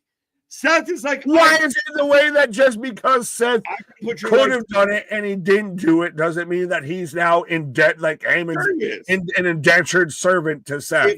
If I have an opportunity to put you down and I show Please you, do it. But if I don't, you owe me, bitch. I got you. No, I don't. I'm just calling you because you didn't do it. You should have, could have, and you should have done it, and you didn't do it. So now, guess what? Now the hand's even. Him not doing it made even more sense because it's that now. No, it made sense of Seth trying to court Paul Heyman. It doesn't make sense. Heyman's not indentured to Seth Rollins. 100% he is. Because no. Seth could have put his lights out. But he didn't. And that has nothing to do. Heyman had no choice in the matter. Seth's the only one who had a choice in that matter. Your choice is you owe me or I do take you out. And when you're Paul Heyman. Yeah, but no, just because you didn't take me out when you could have, and so now you're going to make me can choose. The fuck? What do you mean? As in, Seth could have sat there and stomped on Heyman right there. Could have done it. So there's no reason that he needs to involve Heyman into it and sit there. This is a weird argument. This is like right there, like clear as day. Like, I didn't end you. You owe me for not doing, like, you are Paul. Yes, but why would he owe him? Why would Heyman owe him? Because Seth stopped just on his own. Seth stopped because he chose to. What the fuck? Like, I mean, again, you're saying all the right things, but your conclusion's weird. Yes, Seth didn't stomp on him. He chose not to. That's a Seth issue. That's not a Heyman issue. What the fuck are you talking about? I'm saying that's so Seth doesn't, like, Heyman's not indentured, but he's using it for leverage because he decided not to act on shit. So he's using it for leverage. I could have put your lights out. Like, is that clear as day? Like, that is simple. Like, that is so clear that, like, I could have, but now because I spared you, you're indebted to me. That is good shit. Just end me then. Just do it. Why are you pussyfooting around and expecting a favor out of it? If you're gonna dead me out, do it. Oh, okay. All right. So again, maybe you're a different man than Paul Heyman, but the Paul Heyman we know, again, isn't just going to look up and say, just do it. I'm going to say it with my chest. No, but I'm saying just because he chose not to do it doesn't mean that Heyman's indentured into a fucking favor there. You owe me for not putting your lights out. That wasn't Heyman's choice. That was Seth's choice. It makes, dude, you're just you keep going in circles. You can keep going around again because it's mind numbing that the fact that the idea that yes, it is Seth's choice. I don't get the problem. Like, I don't get it. It's called a discussion, my guy. You want to keep going in circles, we can do that. Yeah, I mean, we picked the hills, but at the end of the day, folks, that is the end of Raw.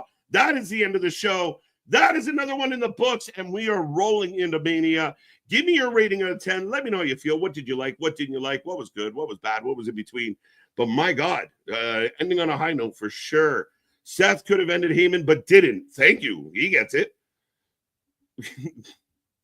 I know I'm not feeling this match build. Why, though, Boston? Other than just saying, because I see a couple other people said it, but what aren't you feeling? Like, what is missing? I mean, 3 of the biggest names in the history of this business are going to face off, but you're not feeling it at all. I don't get it. To me, it just speaks of the fan base of 2025 of people just don't. I don't agree with not being into the whole build of that. I think that very much. That's why you don't have, say, a Jey Uso versus a Gunther main eventing on night 1, because you have a CM Punk, a Seth Rollins, a Roman Reigns. You have that whole top of the card right there that needs to square some shit off there. That main events. That's night 1. Okay. Yeah. I agree with Captain Canada on this one. Heyman owes Rollins for not ending him. Spared his life. You spare someone's life, that is their debt to you. Seth is playing mind games. Exactly, Bash. It was a mischance. It was a choice. Heyman is going to help Seth at Mania. They're definitely teasing it. That we can agree on, I think. Is it because that now that's become that much of a discussion that they're going to tease it now, so when it doesn't happen, you're okay with it not happening? I think they're creating the discussion, the purposely creating the discussion. So I think the discussion was happening all the I way don't think from even last week. I think this they didn't just wake up on Wednesday and go, people think Seth, we should break that in. No, but I'm saying you're telling me that there wasn't any comments or anything that was already saying in our chat on Friday. It was saying that this was a ball already rolling down the hill, bro. Like, it wasn't like Paul Heyman checked Twitter for how to write a fucking Mania angle. Right? Yeah, right. Are you like? I mean, really? Heyman now deaded to Rollins. Rollins the Joker, playing great mind games. Another guy gets it. Mikey, I like it. If I had at least 5 movie recommendations, we'll come back to that. That's a later thing. Heyman is Arnold from Predator. Do it. Killing me now. that's Dick. Tony saying his own shit. There you go. Tony's on your side. 8 out of 10 from AB. Seth's favor if he wants Heyman to buy him a hot air balloon as an outfit. It's that close. Seth will cause Heyman and Roman to break up. That's what he's trying. Right. Nick is not making any sense. We've been here before, folks. It's not the first time. 7 out of 10. This is a very controversial Raw. I like it. There's definitely some fun shit in here for sure. I guess it's the problem. I haven't seen it. Oh, we're back to the movies. Who cares? 6 out of 10. Not bad, not bad. I already said on the Friday multiple times. Yeah, it is what it is. Then it is what it is. Doesn't like NXT. Doesn't like the Mania build. Right. What do we like there, Boston? 9 out of 10. Awesome Raw. 8 out of 10. What's up, Ricky? How you doing? Need more doink. Let's go. More doink. 8 out of 10. 7 out of 10. 4 out of 10. The build for Seth versus Roman versus Punk is great. I'm with you, Christopher. I agree. Roman's part-time, Punk getting old. Seth is in his prime. Keyshawn. That's a good way to put it. All them knee injuries really scream prime. I mean, yeah, fair enough. I guess he's almost retired. He's closer to retired. All right. I didn't even say anything close to that, but you can have that. Go ahead. They keep showing them on screen so we can use to see them on TV together. Oh, that's an interesting thought. I never thought of that. 8.5, 8.5, 7.5. I don't like the match build. I didn't say anything about Mania as a whole. I like the other things. All right. 8 out of 10. Good show. Where are you at with this one? I mean, I was pretty happy with a lot of things. I over-celebrated Americano just for personal reasons. But yeah, I mean, I had a lot of fun tonight overall. 7.5. 7.5. I think I'm coming in at a 7. So really? In that neighborhood for sure. A really good Raw. I mean, I thought I was low with a 7.5. No, I mean, there was some flat spots. I mean, for sure. But ultimately, I mean, the tag match wasn't that great. But they are building for New Day going after the titles. More matches. So again, we're up to 12 matches now. Yeah, there was like, I mean, the in-ring was okay tonight, more about angles and stories. I love the ending of the show. I love all that mind games that's happening amongst the 4 of them. Jey Uso might have been the highlight of the night in a lot of ways. I think he delivered big ways tonight. Yeah, Jey Uso and Seth Rollins, your MVPs tonight, and it felt like tonight was a little bit more of a lot of build towards or confirming things towards WrestleMania. So maybe I like I said, I thought I was high with 7.5 or low, I should say, was 7.5. I might meet you at a 7. Yeah, I mean, again, I think there was, I mean, again, not really blown away. Nothing really major happened in the ring. Bailey, Lyra was so, you know, I mean, again, we have their moments. Jose's with you. He doesn't think Heyman owes shit either. There you go. True C Money, if Tiffy is in her hometown of Minnesota, that's going to be interesting because they're really going to be cheering for her there. Going into WrestleMania 41, I don't have high expectations. I just want to enjoy what we are getting. It looks good and feels very modernly retro. I like that. With the weekend as the theme for like the 75th time now. Right. But folks, that is Raw. That is the show. As things are winding down here, don't forget we are back tomorrow for NXT. Don't forget to join the WFU on all your posts out on social, #WFU. If we see it, we'll repost it. So make sure you use it, especially if you're giving someone from the IWC shit.